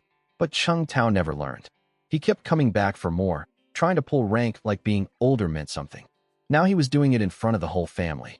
Power move. Or attempted power move. Hao Hao said nothing. He was scared of his mom intervening. Cheng Tao pushed harder. I'm talking to you. Can't you hear? Open that can fruit for me too. And go get me a bowl of rice. Hao Hao kept his head down. Wenwen was vibrating with rage, but holding it in. Everybody was holding it in. Except Nyonyo. 5-year-old Nyonyo. Zero filter. Zero fear. She puffed up like an angry kitten and glared at Cheng Tao. Are you trying to bully my brother? Cheng Tao sneered at her. Who's bullying him? Are you blind? I said I want to sit here and eat. Nyonyo burst into tears. A 5-year-old girl was crying because an 11-year-old was terrorizing her family at their own dinner table. And Li Fengyan's response? Oh, come on, everyone eat. Kids will be kids. Don't take it seriously. Tao Tao, don't talk to your brother and sister like that. Shinla dear, could you get me a bowl of rice? My goodness, so many meat dishes. She was helping herself to our food while her son made our kids cry. The audacity had reached levels that scientists previously thought were theoretical. That's when I spoke. How? Everyone looked at me. Remember what Uncle told you. When you've endured all you can endure, you don't need to endure anymore. The kid's eyes lit up like I'd just handed him a loaded weapon. Uncle, what did you say? Don't live your life swallowing insults. If you're in the right, and someone comes at you, you respond. Understood. He sneaked a glance at his mom. Swallowed hard. Uncle, I really can? Yes. You said it though? If mom yells at me, you'll back me up? Yes. Authorization granted. Fire at will. Hao Hao stood up and cracked Cheng Tao across the face with an open palm that echoed off the brick walls. You piece of, I beat you up yesterday. Did you forget already? You want more? Cheng Tao tried to fight back, but Hao Hao grabbed his hair, slammed him to the ground, and started hammering him with fists like a tiny MMA fighter who'd been studying ground and pound. Li Fengyan shrieked and grabbed a HOE from the side of the yard. An actual farming hoe. Raised it over her head and charged at my 7-year-old nephew like she was going to split him in half. Big Sis saw it and screamed, Li Fengyan, what are you doing? But I was already moving. I reached Li Fengyan in 2 steps and kicked her to the ground before the hoe could come down. Then I stood over her and pointed, Take your son and get out. Li Fengyan froze on the ground staring up at me like she'd just seen the devil himself. Good. Let her be scared. Hao, meanwhile, was having the best moment of his 7-year life. He looked at me standing there like an action hero, and I could practically see his brain updating my ranking from Uncle to Supreme Ultimate Uncle God. The worship in that kid's eyes could power a religion. Li Fengyan grabbed her beaten-up son and scrambled away. But she couldn't resist turning around for a parting shot once she was at a safe distance. I must have been blind to ever consider you people family. Cheng Tao is still a Cheng, no matter what. I didn't even raise my voice. Is he though? Didn't you already secretly change his name? She went white. Full ghost mode. How did I know? She and her husband had only been discussing changing the kid's surname. They hadn't even done it yet. Was I psychic? Was I spying? What else did I know? Plenty, actually. Like the fact that Cheng Tao wasn't even my 3rd brother's biological son. Li Fengyan had been sleeping with Wang Jianmin the whole time. That's why she remarried so fast after the funeral. She wasn't grieving, she was going home. And that's why a semi-rich fisherman with a boat would marry a widow with a kid, because it was his kid all along. But I couldn't drop that bomb yet. Not until this family had enough power that people would actually listen. In my previous life, by the time I figured it out, Li Fengyan's family had money and connections. A Mercedes-Benz. Buddies in village government. Nobody cared about the truth. Cheng Tao would come back to the village just to humiliate Hao Hao, and Hao Hao could only swallow it. Not this time. I filed that card away for later. When I play it, it's going to hurt. I heard it from someone. I told Big Sis when she pressed me. Just rumors. Then I shut up. The family knew by now that when I went silent, interrogation was pointless. They went back to eating. Wenwen was too busy inhaling rabbit meat to care about family drama. This is so delicious. Can we have it again tomorrow, every day from now on? I said. And I meant it. Because the mountain behind our house was basically a weasel buffet, and none of these people would ever know the difference between rabbit and cursed spirit animal, as long as I kept my mouth shut. That evening, Wenwen demanded to come hunting with me. Absolutely not. One trip up that mountain, and she'd see me clubbing yellow spirits, and the whole operation would be blown. Sorry, too dangerous, girls can't come. She pouted. I didn't care. Operational security above feelings. Met Xiao Ji at the base of the mountain. First thing he told me, his granduncle beat him with a cane. What happened? Turns out this sweet idiot took the weasel meat I gave him and tried to share some with his elderly granduncle, thinking he was being a good nephew. When the old man asked what kind of meat it was, Xiao Ji, who cannot lie to save his life, told the truth. The old man nearly had a heart attack, chased Xiao Ji around the yard with a walking stick, then buried the meat in front of the house, bought firecrackers and set them off as an apology to the weasel spirits, got on his knees and begged the yellow fairy to forgive his grandson's stupidity. Full exorcism. The works. For some stir-fried weasel. So the meat's gone? I asked. Oh no, I dug it back up after he went to sleep. Waste not, right? Brother Dong, it's really tasty. This kid. Can't lie. Can't keep secrets. Will eat cursed meat out of a hole in the ground. I loved him already. You like it? Good. We're eating it every day from now on, and we headed up the mountain together.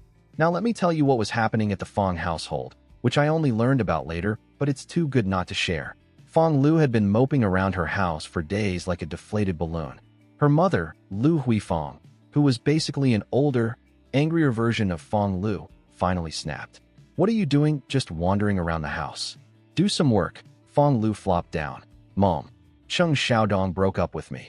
Lu Huifong's face lit up like a lantern festival. Wonderful. That mudwall boy lost his government job. What good is he? You dodged a bullet, but MOM. Fong Lu was doing the pouty thing. He caught 3 wild pheasants and didn't give me a single one. Even if we're not dating, he should still be my friend, right? Shouldn't he bless my future? A real man would be generous about it. This logic right here. She wanted the man she was dumping to gift wrap his pheasants and wish her well on her journey away from him. The entitlement was so pure it was almost beautiful, like watching a natural disaster from a safe distance. But Lu Huifong wasn't listening to the feelings part. Her radar locked onto one thing. 3 pheasants and you got none? You stupid girl. Why didn't you wait a few days to break up? Get the birds first, dump him second. Basic strategy. Also, I heard his work unit gave him a month's wages plus 10 yuan severance. Where's that money? Tell me you at least got some of it. Don't tell me that leech Lu Mingliang took it all again. Fong Lu's eyes went wide. What? He got paid. He didn't tell me. Lu Huifong's blood pressure went through the roof. She literally squatted on the ground, clutching her chest. You brainless girl. You broke up without grabbing a single FEN? How did I give birth to something this dumb? She was having a genuine medical event over the lost revenue of a breakup. This woman treated relationships like investment portfolios, and her daughter had just sold at an all-time low. Then, perfect timing, 2 villagers walked past gossiping at full volume. Did you hear? Cheng Xiaodong caught 4 more pheasants. 4? Fat ones. Absolutely enormous. His family's been eating meat every day now. Fish, pheasants, pork. He's even talking to old Zhou about building a fishing boat. That boy has completely changed. Lu Huifong started pounding her chest like a gorilla in distress. For more? In the old days, he would have brought us at least 2. We haven't eaten meat in 3 months. And this idiot daughter threw it all away. Fong Lu stood in her front yard, listening to the neighbors talk about the new and improved me, and for the first time in her life, felt actual regret. The guy she'd been planning to dump had dumped her first. The guy who used to hand over everything now wasn't sharing a single feather. The useless loser was suddenly the village's most productive hunter. And she was standing in a meatless kitchen with a mother who was having a cardiac event over lost pheasants. Somewhere on a dark mountain, completely unaware of any of this, I was clubbing my 5th weasel of the night and calculating how many pelts it would take to buy a boat. Life was getting better. For me, anyway. Business was booming. I'd improved the bamboo traps overnight, and the results were spectacular. 6 weasels and 4 drunk pheasants in one haul. Gave 1 pheasant to Xiaoji because the kid deserved it. Sold 6 weasel pelts at 7 yuan each, 42 yuan. Then haggled the shop owner up from 250 to 3 yuan per jean on 3 pheasants. 10 jean total, 30 yuan. 72 yuan. In one night. For reference, a factory worker in our town made 20-something yuan per month. A factory manager made 30-something. I just out-earned both of them combined while they slept. The weasel and drunk pheasant industrial complex was fully operational. We swung by the timber yard after. Cedar wood, the only kind you can build a proper boat from, was running 160 per cubic meter. I did the math. With my previous earnings plus last night's haul, I had 106 yuan saved. At this rate, 1 month of aggressive weasel genocide, and I'd have enough timber money. The boat dream was actually possible. At the supply store, I went on a shopping spree. 1 tin of Halle face cream for each sister-in-law, and 1 for total. A tin frog toy for Nyonyo because she'd been staring at other kids' toys like a puppy at a butcher shop window. A box of marbles for Hao Hao, and several big bags of salt, because I had way too much weasel meat to preserve and it'd rot without salting. Yes, I was buying industrial quantities of salt to pickle rabbit meat. Nobody in my family would ever question why we suddenly needed 10 pounds of salt. Hopefully, walking home, I started scheming about second sister-in-law's pickled vegetables. Xiaoyue made incredible dried chilies, dried string beans, and especially her dried mustard greens. Absolute legends. You take fatty pork, chop it up for broth, drop in her dried mustard greens, and 1 bite gives you that feeling of the sun warming your entire body from the inside. Problem was, she made tons every year but just gave it away to neighbors because nobody thought to sell it. Of course nobody in our tiny town would buy it. Every household made their own. But the county was different. Bigger factories, better salaries, city people who missed country food but whose rural relatives couldn't visit often. They'd pay real money for quality pickled vegetables. Mental note: explore the pickled vegetable export business. Second sis doesn't know it yet, but she's sitting on a gold mine made of fermented cabbage. At the village entrance, I checked with Xiao Ji one more time about his pheasant. You sure you're not selling it? He scratched his greasy head shyly. Nah, I want to share it with my granduncle over some drinks. And my little brothers never had pheasant. After this one, I'll sell everything. Promise, sweet kid. Couldn't even keep a gift without feeling guilty about it. I told him to go home and sleep. Then Fong Lu appeared, stomping toward me like a small, angry thundercloud. Cheng Xiaodong, are you saying we can't even be friends anymore? You're so petty. I just broke up with you. That's all. I stared at her. Every time I interacted with this woman, I discovered new depths of delusion I didn't know were humanly possible. She was like a case study in a psychology textbook that hadn't been written yet. Correction, I said flatly. I broke up with you. You still haven't figured out who dumped who. Xiao Ji, standing behind me, looked like someone had slapped him with a fish. In his mind, Fong Lu was the village beauty queen, every guy's dream girl, and I'd been the luckiest man alive to date her. Now his hero was casually informing her she'd been dumped? His brain needed a reboot. Fong Lu's foot stomping intensified. Even if you dumped me, we can still be friends. Where are those 4 pheasants you caught today? Xiao Ji quietly moved his pheasant behind his back. Not today, lady. Your mom sent you, didn't she? I said. She dodged the question with zero grace. Just give me 2 pheasants and I'll forgive you. Oh, and that Yonghong cream you bought me last year ran out. Buy me another one. Let me paint this picture. A woman who was coming to dump me, got dumped first, is now demanding I give her pheasants and buy her face cream ass. What? A breakup gift? Severance package? Emotional damages? Fong Lu, can you try being a normal person for 30 seconds? You've been dumped. Do you understand that word? Dumped. We have 0 relationship. Why would I buy you anything? Her face went crimson. But, we were together for so long. Don't I deserve some compensation? I actually laughed. 6 months together. I spent over 100 yuan on you. Never even touched your hand. And you think you deserve compensation? Does the entire world owe you a living? Go home. Tell your mom to stop being greedy. It'll ruin her daughter. I walked right past her. Behind me, the volcano finally erupted. Cheng Xiaodong, what do you even have to be proud of? The guys from the state clothing factory are all chasing me. You were the worst option out of everyone. I just wanted 2 pheasants. Even 1 would have been fine. You won't give me a single feather? She was literally screaming about poultry in the middle of the village road. This was her villain origin story, and the inciting incident was not receiving free chicken.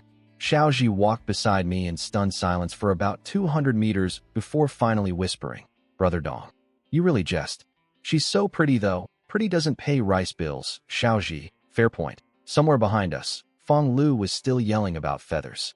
Xiao Ji, sweet disaster that he is, looked at me with puppy eyes after the Fong Lu blow-up. Brother Dong, maybe I should just give her my pheasant. You eat that bird. She doesn't get a single feather. I walked home. Xiao Ji went to his place. 2 mud brick rooms that looked like they'd surrender to a strong breeze. His little brother Xiao Jun came running out, spotted the pheasant, and lost his mind. Where'd you get that? My big brother gave it to me. Your big brother? Since when do you have a big brother? Cheng Xiaodong. Holy, bro. Cheng Xiaodong is your big brother? You're on the top 5 list. Apparently the village kids had ranked all the local men into a power hierarchy, like some kind of rural ESPN. Lu Mingliang was number 1, which tells you everything about the quality of that list. I was number 4. In a 7-year-old's mind, his loser brother had just formed an alliance with a top 5 power player. This was geopolitics at the playground level. Xiaoji's granduncle came over for dinner, but wasn't exactly celebrating. The old man was suspicious. Why was I suddenly showering gifts on his simpleton nephew? Yesterday weasel meat. Today a fat pheasant worth nearly a whole yuan bill? What was my angle? Was I grooming his grandson for some kind of scam? Fair concern, honestly. In a village where everyone's hustling to survive, free generosity is either sainthood or a trap. And I didn't exactly have a track record of sainthood. The village was split on the new me. Half the people were saying, give it a week, he'll go back to being a clown. Leopards don't change their spots. The other half were starting to think maybe the leopard actually got a personality transplant. Either way, I was the most discussed topic in the village, which was annoying, but also, no electricity, no TV. What else were these people going to talk about? Now here's the part one didn't find out about until later, but it's the best thing that happened all week. Old Zhou Kaizheng, the grumpy boat builder who'd told me to get lost 2 days ago, had been doing his own investigation into my firing. Turns out the truth was exactly what I'd said. I was framed. Some town bigshot wanted to slot a relative into the dredging boat crew. No openings. So they cooked up a scheme, had a kitchen guy named Zhang Dagua accuse me of stealing meat from the cafeteria. Boom, fired. Spot opened. Relative hired. Classic small-town corruption. And I was the sacrificial lamb because I had no parents, no brothers, and no one powerful enough to make noise about it. Old Joe found all this out and went absolutely thermonuclear. He marched into the dredging boat headquarters with his entire squad of carpentry apprentices behind him like a gangster rolling up with his crew. Walked straight to his nephew Zhou Xingwang, who happened to be the unit's deputy director, and punched him in the face. Zhou Xingwang was sitting there with a fresh black eye writing paperwork while his uncle yelled at him. Uncle, I'm not even the one who. Shut up. Did you or did you not accept gifts from Xin Wenli? You took their cigarettes and liquor? Do you know they borrowed money from the whole village just to buy those for you? See, when my sisters-in-law originally got me the boat job, they'd gone to Zhou Xingwang with gifts. Scraped together money they didn't have, borrowed from neighbors, bought cigarettes and wine as a bribe. And this guy accepted them from a household of widows and orphans. Old Zhou had just learned this and was ready to disown his nephew on the spot. Zhou Xingwang was sweating through his shirt writing a reinstatement order. Old Zhou had literally beaten paperwork out of his own family member to get my job back. But the old man wasn't done. Not even close. He stormed into the boat kitchen like a hurricane made of anger and elderly joints. 12 apprentices behind him. A wall of muscle and loyalty. Which one of you is Zhang Dagua? A guy washing vegetables looked up with attitude. That's me. What about it? Old Zhou walked up and slapped him across the face hard enough to rearrange his afternoon plans. That's from Cheng Xiaodong. Remember it. Zhang Dagua jumped up ready to fight, then saw 12 large men filing into the kitchen behind the old man, each one looking like they'd been waiting all day for someone to give them a reason. Go ahead. Throw a punch. I'll break your legs and use them for firewood. Zhang Dagua sat back down very quickly. The other kitchen workers suddenly found their vegetables extremely interesting. Nobody saw anything. Nobody heard anything. Everyone knew Zhang Dagua was the one who'd framed me. They'd even warned him not to mess with locals. But he'd wanted to impress the boss, and now an 80-year-old man had just rearranged his face in his own workplace. Old Joe pointed at him one last time. That boy is coming back to work. If I hear you've touched a hair on his head, I will yandy you. I was fighting wars on this lake with a knife when you were still in diapers. Then he left. Just walked out. Dropped the mic, took his 12 apprentices, and disappeared like a rural godfather who'd finished making an offer nobody could refuse.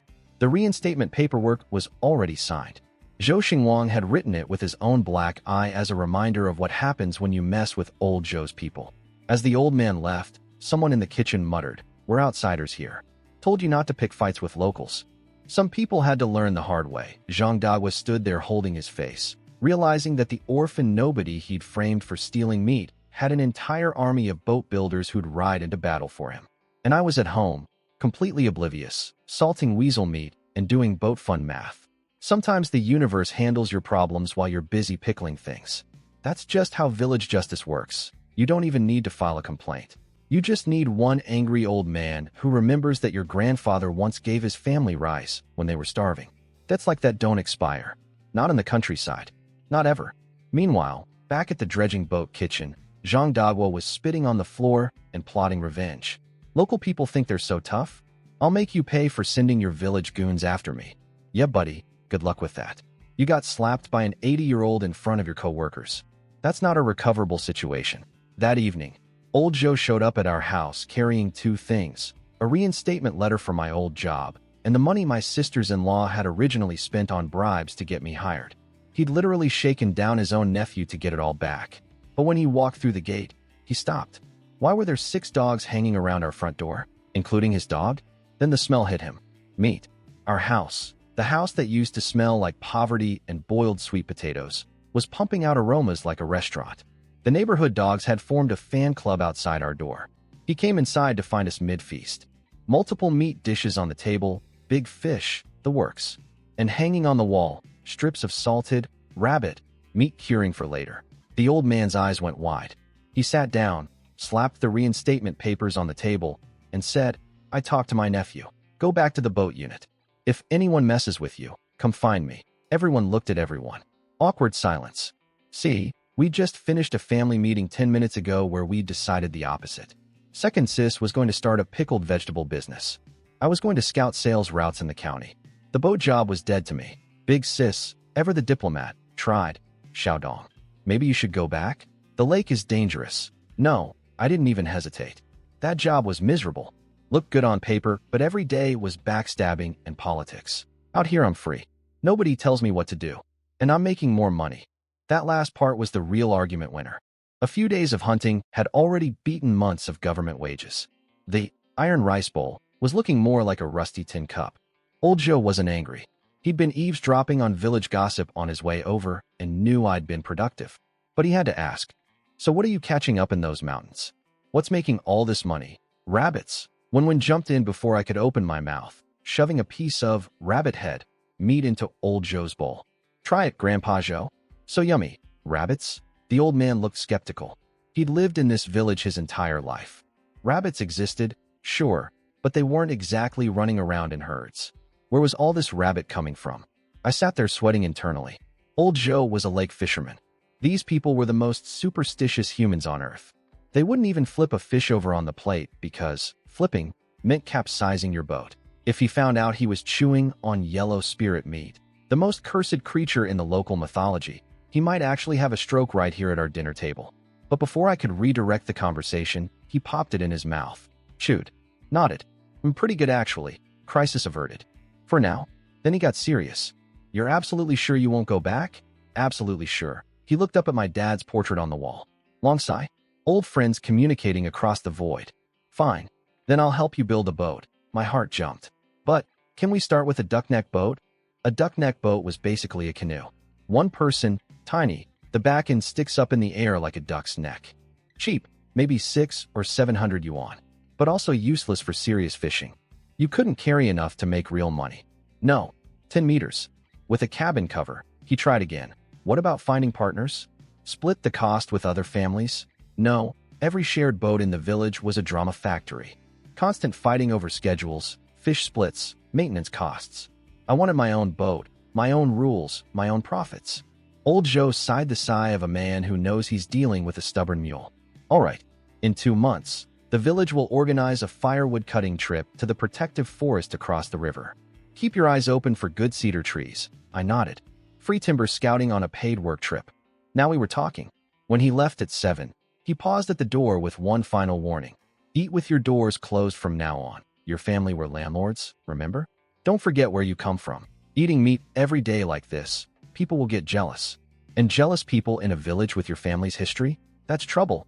He wasn't wrong. In rural China, being a former landlord family was a permanent target on your back. During certain periods, that label alone could destroy you. Even now, in 1983, the stigma lingered. Eating too well, looking too prosperous, someone would eventually report it, complain about it, or use it against you. Not a relative, this old man. Just my dad's chess buddy. but more protective of this family than most blood relations would be. After he left, I grabbed my tools and jumped down into the irrigation ditch by our vegetable plot. Here's the plan. Big Sis had mentioned at dinner that the sluice gate was about to release water. When that happened, fish from the river would flood into the irrigation channels, big ones. Every able-bodied person in the village would be out setting net traps to catch them. We didn't own nets. In previous years, my sisters-in-law would wait for the water to get shallow and wade in with hand scoops, catching maybe 3 or 4 gene scraps compared to what the net owners pulled in. But I had a different strategy. While everyone else was setting nets downstream, I was digging a deep pit in the channel right next to our vegetable garden. When the water rushed through, fish would swim into the pit and get trapped as the water receded. No net required, just physics and mud.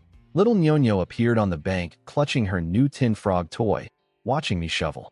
"Uncle, why are you digging dirt?" Our neighbor Jiang Dashin, who hadn't spoken to our family in 2 years because of some beef with Big Sis, actually laughed and volunteered an answer.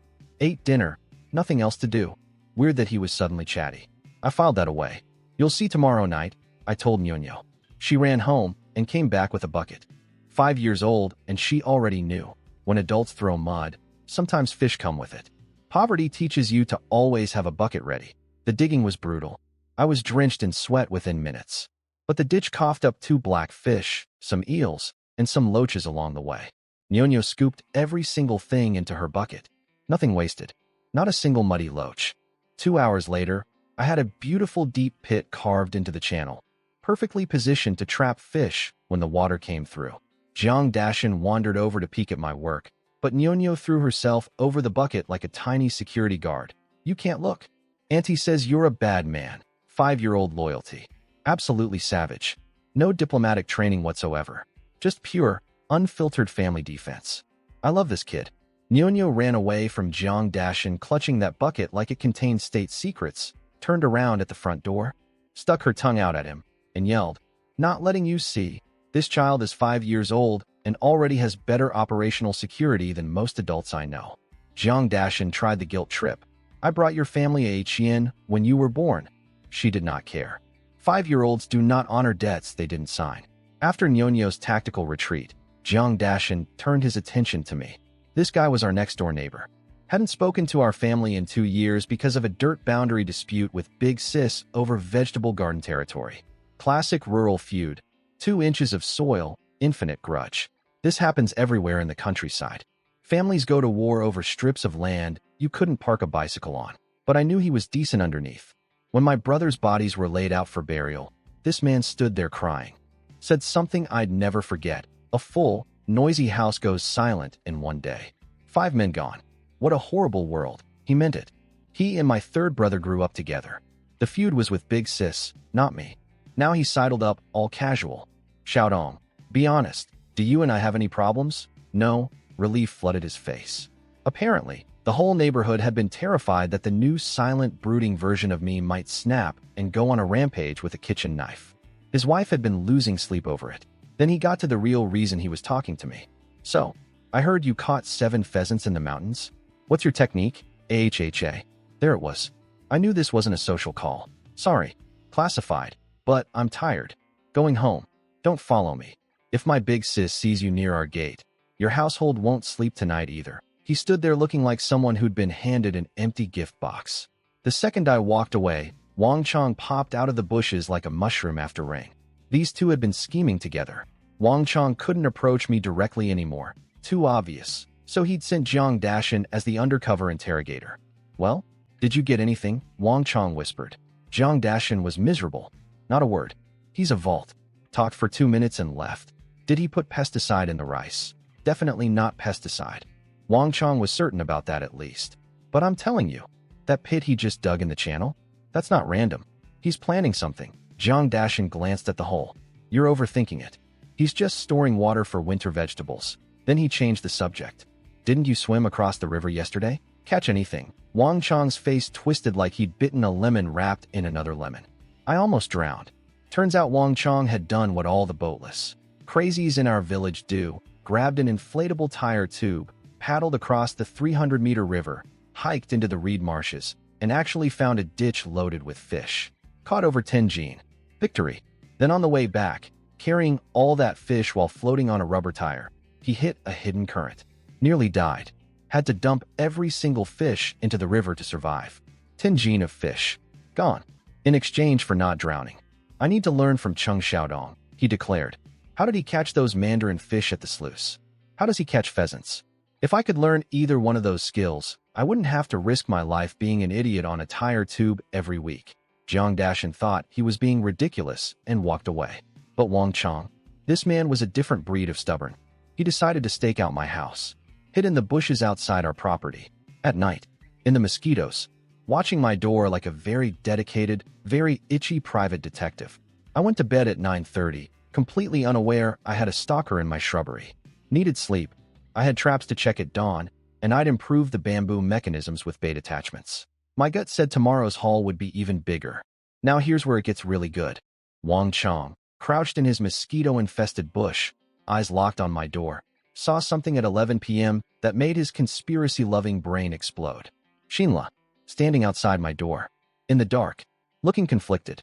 She'd raise her hand to knock, hold it there for 10 seconds, then pull it back. Walk a few steps away. Come back. Raise her hand again. Lower it. Repeat. The girl had been sent by the sisters-in-law committee to explore possibilities with me, and she was having a complete nervous system failure trying to actually do it. She eventually gave up and went back to her room without knocking. But Wang Chong didn't know any of that context. All he saw was pretty woman midnight lingering outside a single man's bedroom door equals scandal. So that's why he dumped Fong Lu. Chung Xiaodong, you dog. You're not as innocent as you look. I've got leverage now. Tell me the pheasant trick or I'm telling everyone about you and your sister-in-law. This man was building an entire blackmail empire from a bush while being eaten alive by mosquitoes. Honestly, the commitment was impressive. He stayed there until 4 a.m. Didn't sleep for a single second. Covered in mosquito bites from head to toe. A human pincushion powered by pure spite and curiosity. At 4, Xiaoji showed up at my door. We grabbed our bags and headed for the mountain. Wang Chong followed at a distance, and what he saw finally broke him. I was taking Xiaoji, the village idiot, on my secret hunting trips. Xiaoji, the guy everyone called stupid. The guy who couldn't even buy rubber bands for his slingshot. This man was my chosen partner for the most profitable operation in the village, and Wang Chong, the expert spear fisherman, the hardest worker around, wasn't even invited. He'd rather take the village fool than me. Then he remembered the gossip. Someone mentioned today that Xiaoji's family had eaten a whole pheasant. The math finally clicked. I wasn't just taking Xiaoji along. I was giving him pheasants. Full birds. For free. Yet when Wang Chong had asked me for one little mandarin fish, I'd acted like he was robbing a bank. He gives that dummy a whole pheasant, but won't give me a small fish. We grew up together. This is discrimination. This is favoritism. He was spiraling in a bush at 4 a.m., covered in welts, screaming internally about the injustice of the pheasant distribution system. And somewhere up the dark mountain, Xiao Ji and I were checking traps, completely unbothered, making money while Wang Chong lost his mind in a shrubbery. Life lesson: some people hunt weasels, some people watch from bushes. Choose your role wisely. Wang Chong followed us up the mountain. I didn't know this yet, but the man had been hiding in bushes outside my house since 9 p.m., survived a mosquito apocalypse, witnessed Xinla's midnight door hovering, and was now tailing us through dark woods on zero sleep fueled entirely by jealousy and spite. On the way up, Xiaoji was ranting about his granduncle again. Apparently, they'd had another fight. This time because the old man told Xiaoji to ditch me, learn my pheasant technique, and go solo. He told me to steal your secrets and cut you out, Brother Dong. I told him that's messed up, and we started throwing punches. I turned and looked at this kid. In a world where literally everyone was trying to extract my methods. Through flattery, bribery, espionage, or guilt trips. This goofy, unwashed, supposedly stupid guy was the only person who said, "No, that's wrong," and fought his own family member over it. I thought about his previous life. In 2002, his cow wandered across the river into the reed marshes. Xiaoji went in to find it. Never came back. His little brother went looking for him. Never came back either. 2 brothers, swallowed by the reeds. The village would bring them up occasionally. Remember the idiot? Even his luck was bad. I took a breath. Patted his shoulder. People are selfish. That's normal. Then I pointed at a sparrow sleeping on a branch. Test your new slingshot. I'd bought him proper rubber bands in town earlier. Real ones, not hair tie Frankenstein garbage. He pulled back, aimed, twang. The sparrow dropped like a stone. He sprinted over, picked it up, and his whole face lit up like sunrise. Brother Dong, I actually hit it. Now you can make money too. His eyes went wet. Voice cracked. Brother Dong, thank you. Really, I mean it. Why are you crying?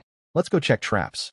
You get 1 pheasant today. He wiped his face and smiled. That pure, simple, completely uncomplicated smile that made you understand why I picked him over every other hustler in the village. This kid's heart was clean. In a swamp of schemers, he was solid ground. Behind us, Wang Chong was eavesdropping and having a complete emotional breakdown. Another pheasant for the village idiot? I grew up with this man. I've known him since birth. And he's giving free birds to a guy he met 3 days ago? 10 minutes later, Xiaoji spotted one of my traps. Brother Dong, got one. I ran over, pulled out my knife, pinned the thrashing animal with my boot. 1 stab. Done. Wang Chong crept closer, squinting through the darkness. That doesn't look like a pheasant. What is? Then he saw it. Yellow fur. Beady dead eyes. Still staring. His soul departed his body. Why yellow? Weasel. You're killing weasels? Chung Xiaodong. Have you lost your mind? This poor man had been holding it together, barely, through hours of mosquito torture, emotional injustice, and sleep deprivation. But watching me stab the village's most feared supernatural creature while it made eye contact with him, that was the straw that broke everything. Xiaoji, reflexes on point, whipped around and nailed Wang Chong in the leg with a slingshot before anyone could think. Ow, it's me, your brother Chong. You maniac. I turned around holding the dead weasel by its tail, dripping, eyes still open and pointed directly at Wang Chong. The look on his face. I wish I could frame it. The dead weasel was staring at him. I was staring at him. Xiaoji was reloading his slingshot. It was like a horror movie directed by the Three Stooges. Wang Chong's superstition override kicked in at maximum power. The weasel's open eyes were looking right at him. It knew. It knew he was there. He screamed like a man who'd just seen his own ghost and bolted down the mountain. Chung Xiaodong, you've gone insane. You're killing spirits. I'm cursed. Oh God, I'm cursed. It wasn't me, great fairy. I just looked. One look. Please don't haunt me. Different guy? Wrong address. He was screaming his legal defense at the spirit world while sprinting through bushes in the dark. Full panic. Complete meltdown. Xiaoji scratched his head. Is he? Okay. Why is he that scared? Superstition. You were the same way 3 days ago. Yeah, but I got over it. That thing isn't a spirit, it's groceries. I've been eating full meals since we started hunting these. If anything, weasels are lucky. Hard to argue with that logic. I started skinning while Xiaoji held the legs. Professional operation now.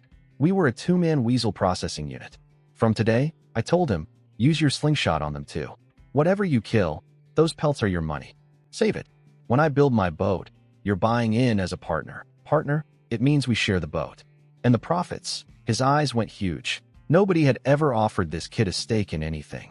We kept moving through the mountain. Xiaoji was on fire with his new rubber bands, popping sparrows off branches like a sniper.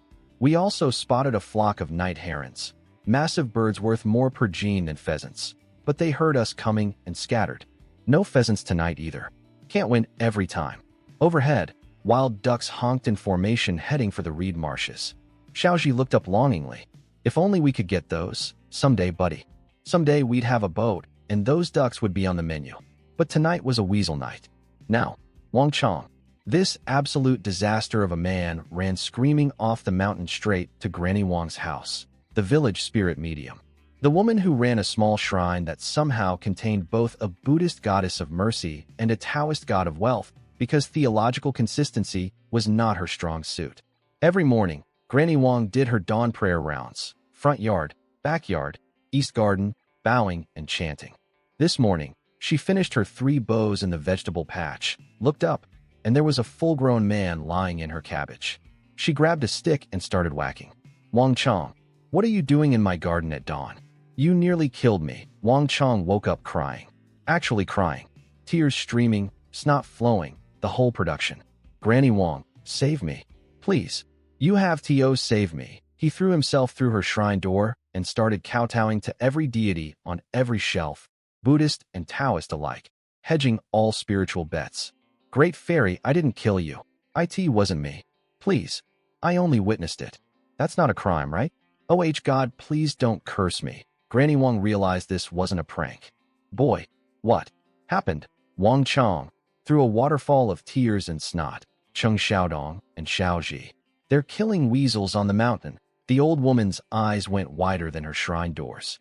And somewhere up that mountain, completely unaware that we'd just become the most wanted spiritual criminals in the village, Xiao Ji and I were counting pelts and calculating profit margins.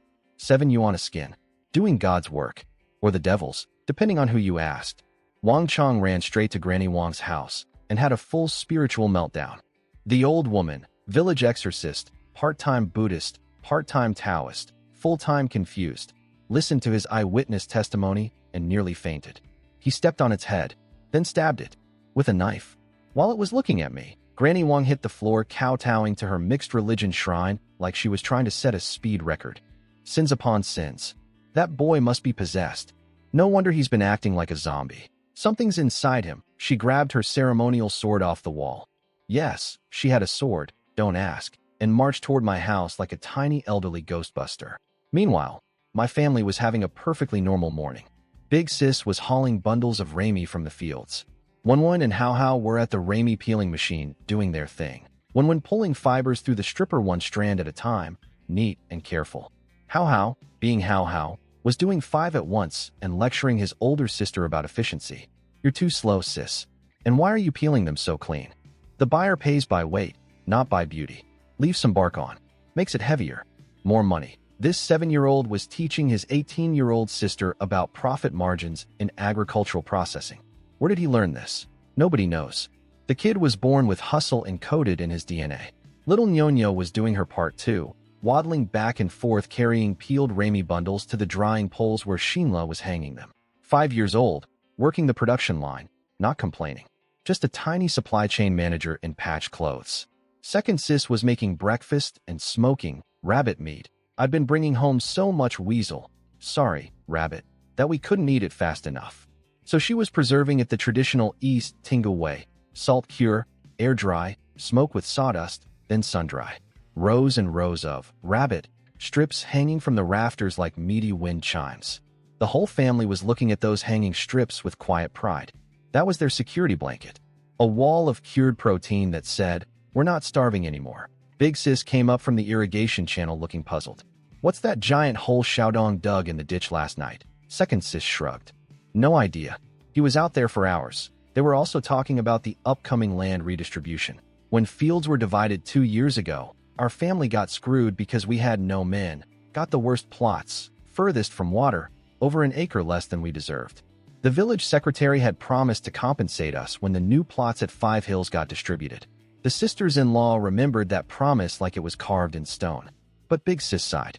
It'll probably be another fight. Last time, she'd nearly gotten hit with a machete when she argued with a man over field boundaries. Shinla still had nightmares about it. Let's not fight this time, Shinla said softly. Whatever they give us, we take. Big Sis nodded. Then looked over at the hanging rabbit meat and actually smiled.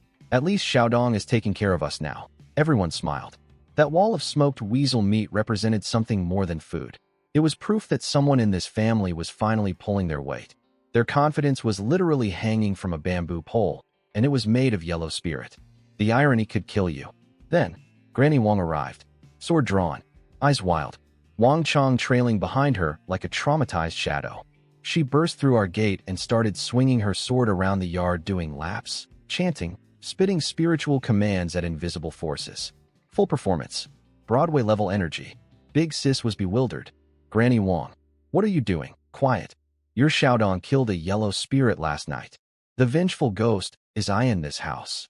I must purify everything. What? Killed a weasel? Impossible. Xiaodong would never. The family went into instant panic mode. All 3 sisters-in-law surrounded the old woman, demanding details. Wang Chong delivered his testimony with the gravity of a war correspondent. I saw it. He stepped on its head, pulled out a knife, stabbed it. The thing was staring at me with its dead eyes. Shinla burst into tears immediately. How do we save him? Granny Wang, please. The other 2 sisters-in-law noticed Shinla crying and exchanged a look. Oh, she definitely has feelings for him. Look. Even in a spiritual emergency, the matchmaking radar never sleeps. Wang Chong also noticed Shinla crying. He'd never really looked at her before. The rightest daughter stigma made everyone avoid eye contact. But now, watching her sob over my allegedly cursed soul, he suddenly realized. Wow, she was gorgeous. Way prettier than Fong Lu. Gears started turning in that scheming mosquito-bitten brain. He swallowed hard and said, way too helpfully, haven't you all noticed? Xiaodong's been acting like a zombie lately. Silent. Brooding. He's obviously possessed by evil spirits. 5-year-old Nuno looked up at him with murder in her eyes. You're the one possessed. My uncle is fine. Nuno, hush. Second sis pulled her back. Granny Wong shoved everyone aside. Let me work. Everyone quiet. The entire family fell in line. Granny Wong performed her full exorcism routine, sword waving, chanting, the works. Everyone cooperated with complete sincerity. What nobody noticed was that throughout her entire sacred ritual, Granny Wong's eyes kept drifting over to the rows of hanging smoked rabbit meat. Just sneaking glances, licking her lips, mid-chant, while supposedly battling dark forces. The old woman was conducting an exorcism and a lunch menu review simultaneously. Spiritual warfare on the outside, buffet scouting on the inside. Those rabbit strips were apparently tempting enough to distract even the divine. I got home late that afternoon, completely oblivious to the fact that my house had been spiritually fumigated. I'd been in town selling weasel pelts, buying silk nets for trapping, and setting up new snares on the mountain. The operation was scaling up. More traps, better traps, bigger hauls. I walked into a yard full of incense ash, scattered rice, and my entire family staring at me like I was a ticking bomb. But I didn't know that yet. In my head, it was just another good day. Pelts sold, nets bought, mountain rigged, money saved. One step closer to the boat. One more night of rabbit for the family. And somewhere in the village, Granny Wong was at home, still thinking about that smoked meat. I walked through my front gate and immediately knew something was wrong. Talismans. Everywhere. Yellow paper slapped on every wall, every door frame, every post. My house looked like a haunted temple had thrown up on it. Before I could process this, Wang Chong burst out of my living room screaming, Granny Wong, he's back. Then a tiny elderly woman came flying at me wielding a sword in one hand and a fistful of wet talismans in the other, licking one with her tongue to make it sticky, trying to slap it on my face. I shoved her back. What is happening? Then the waterworks started. Big sis, sobbing like someone died. Xiaodong, why did you kill a weasel? What were you thinking? Xinla, tears streaming, genuinely distraught. Granny Wong, do something. Save him. Wen, also crying and calling me little uncle for the second time ever, so I knew this was serious to them. Uncle, we're poor and we don't have food. But you can't kill weasels. Apparently, Granny Wong had been in my house for hours doing a full exorcism. She told everyone she could see weasel ghosts flying around our living room. The whole family was convinced I was either possessed by demons or about to be cursed unto the 7th generation. What they didn't realize was that Granny Wong had spotted the food on our dinner table when she arrived and decided to stretch this performance until someone invited her to eat. The flying ghosts were just her dinner reservation system. Time for the greatest acting performance of my second life. I put on my most confused, innocent face. Kill a weasel? I never killed any weasel. The world stopped. Xinla wiped her tears. You didn't. How could he not have? Wang Chong exploded. I saw it. With my own eyes. He stomped on its head and stabbed. I walked inside, set my bag down, completely calm. Wang Chong, do you have evidence? My eyeballs are the evidence. Funny, I said without looking at him. I also saw you sneaking into Widow Lu's house at night. Should I tell everyone that's true too? Just because one person says something doesn't make it fact. You. That's not. The man's brain was short-circuiting. He'd watched me murder a weasel 12 hours ago. I'd cursed at the weasel. He'd screamed at me about it. We'd made eye contact over the dead body. And now I was standing here with the straight face of an innocent baby saying, Weasel? What weasel? Don't know her. He was questioning his own reality. Had he hallucinated? He'd been awake for 22 hours straight, hiding in bushes, eaten alive by mosquitoes. Could it have been a dream? Big sis asked me one more time. Xiaodong, you swear you didn't? If I'd really killed a weasel, the most cursed creature alive, do you think I'd have made it down the mountain in one piece? I'd be dead in a ditch. I'm standing right here. Obviously, I didn't kill anything. Flawless logic. Impossible to argue with. Completely, entirely, 100% a lie. Second sis turned to Wang Chong. Are you sure you didn't imagine it? You look terrible. Did you sleep at all last night? But he. Wang Chong started slapping his own head, trying to reboot his consciousness. Was it real? Was it fake? He couldn't tell anymore. My poker face had broken this man's grasp on objective truth. Granny Wang was in an awkward spot. She'd just spent 3 hours telling my family that weasel spirits were dive-bombing the living room. Now the alleged weasel killer was saying no weasels were harmed. Her professional credibility was on the line. But this woman hadn't survived decades as a village spirit medium without knowing how to pivot. She nodded sagely. Perhaps the weasel spirits targeted the wrong house. Xiaodong, stay away from the mountains for a while. There are unclean things up there. Beautiful recovery. Blame the ghosts for bad navigation. 10 out of 10. Sure thing, Granny. Now come eat. I'm starving. That was the line she'd been waiting for since she walked in the door. She practically teleported to the table. Everyone relaxed. Crisis over. Family saved from spiritual doom. Wang Chong tried to slink inside for a free meal too, but Wenwen body blocked him at the door. You just accused my uncle of being possessed by evil spirits, and now you want to eat our rice. Get out. She shoved him back and slammed the door in his face. Chip off the old block. This girl. Big sis energy at maximum. Wang Chong stood outside scratching his head, mumbling. Did I really hallucinate? What's happening to me? He shuffled home, covered in mosquito bites, questioning his sanity, having not slept in over 24 hours. Total score for the day, 0 pheasant secrets learned, 1 possible mental breakdown, and permanent exile from my dinner table. Half an hour later, Granny Wang emerged from our house looking like she'd just attended a banquet. Belly full, spirits high. That rabbit meat is delicious. Haven't had anything that good in years. Second sis, ever the generous one, sent her home with an extra piece of rabbit. You keep our Xiaodong safe up there. On the mountain, Granny.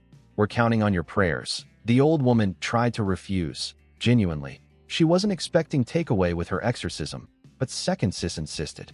This family remembered that Granny Wang had helped with the funeral when 5 men died. Real debts, real gratitude. Granny Wang looked over at me, knee-deep in the irrigation ditch, still digging. At least that boy finally has some sense, she said softly. Then she walked home carrying a chunk of weasel meat she believed was rabbit, having just performed an exorcism for spirits she pretended to see, satisfied with a meal earned through theatrical fraud. And I was down in the mud, making my fish trap deeper, listening to Wenwen pester me from the bank. What's the giant hole for? We don't need a swimming pool, you'll see. You always say that, yeah.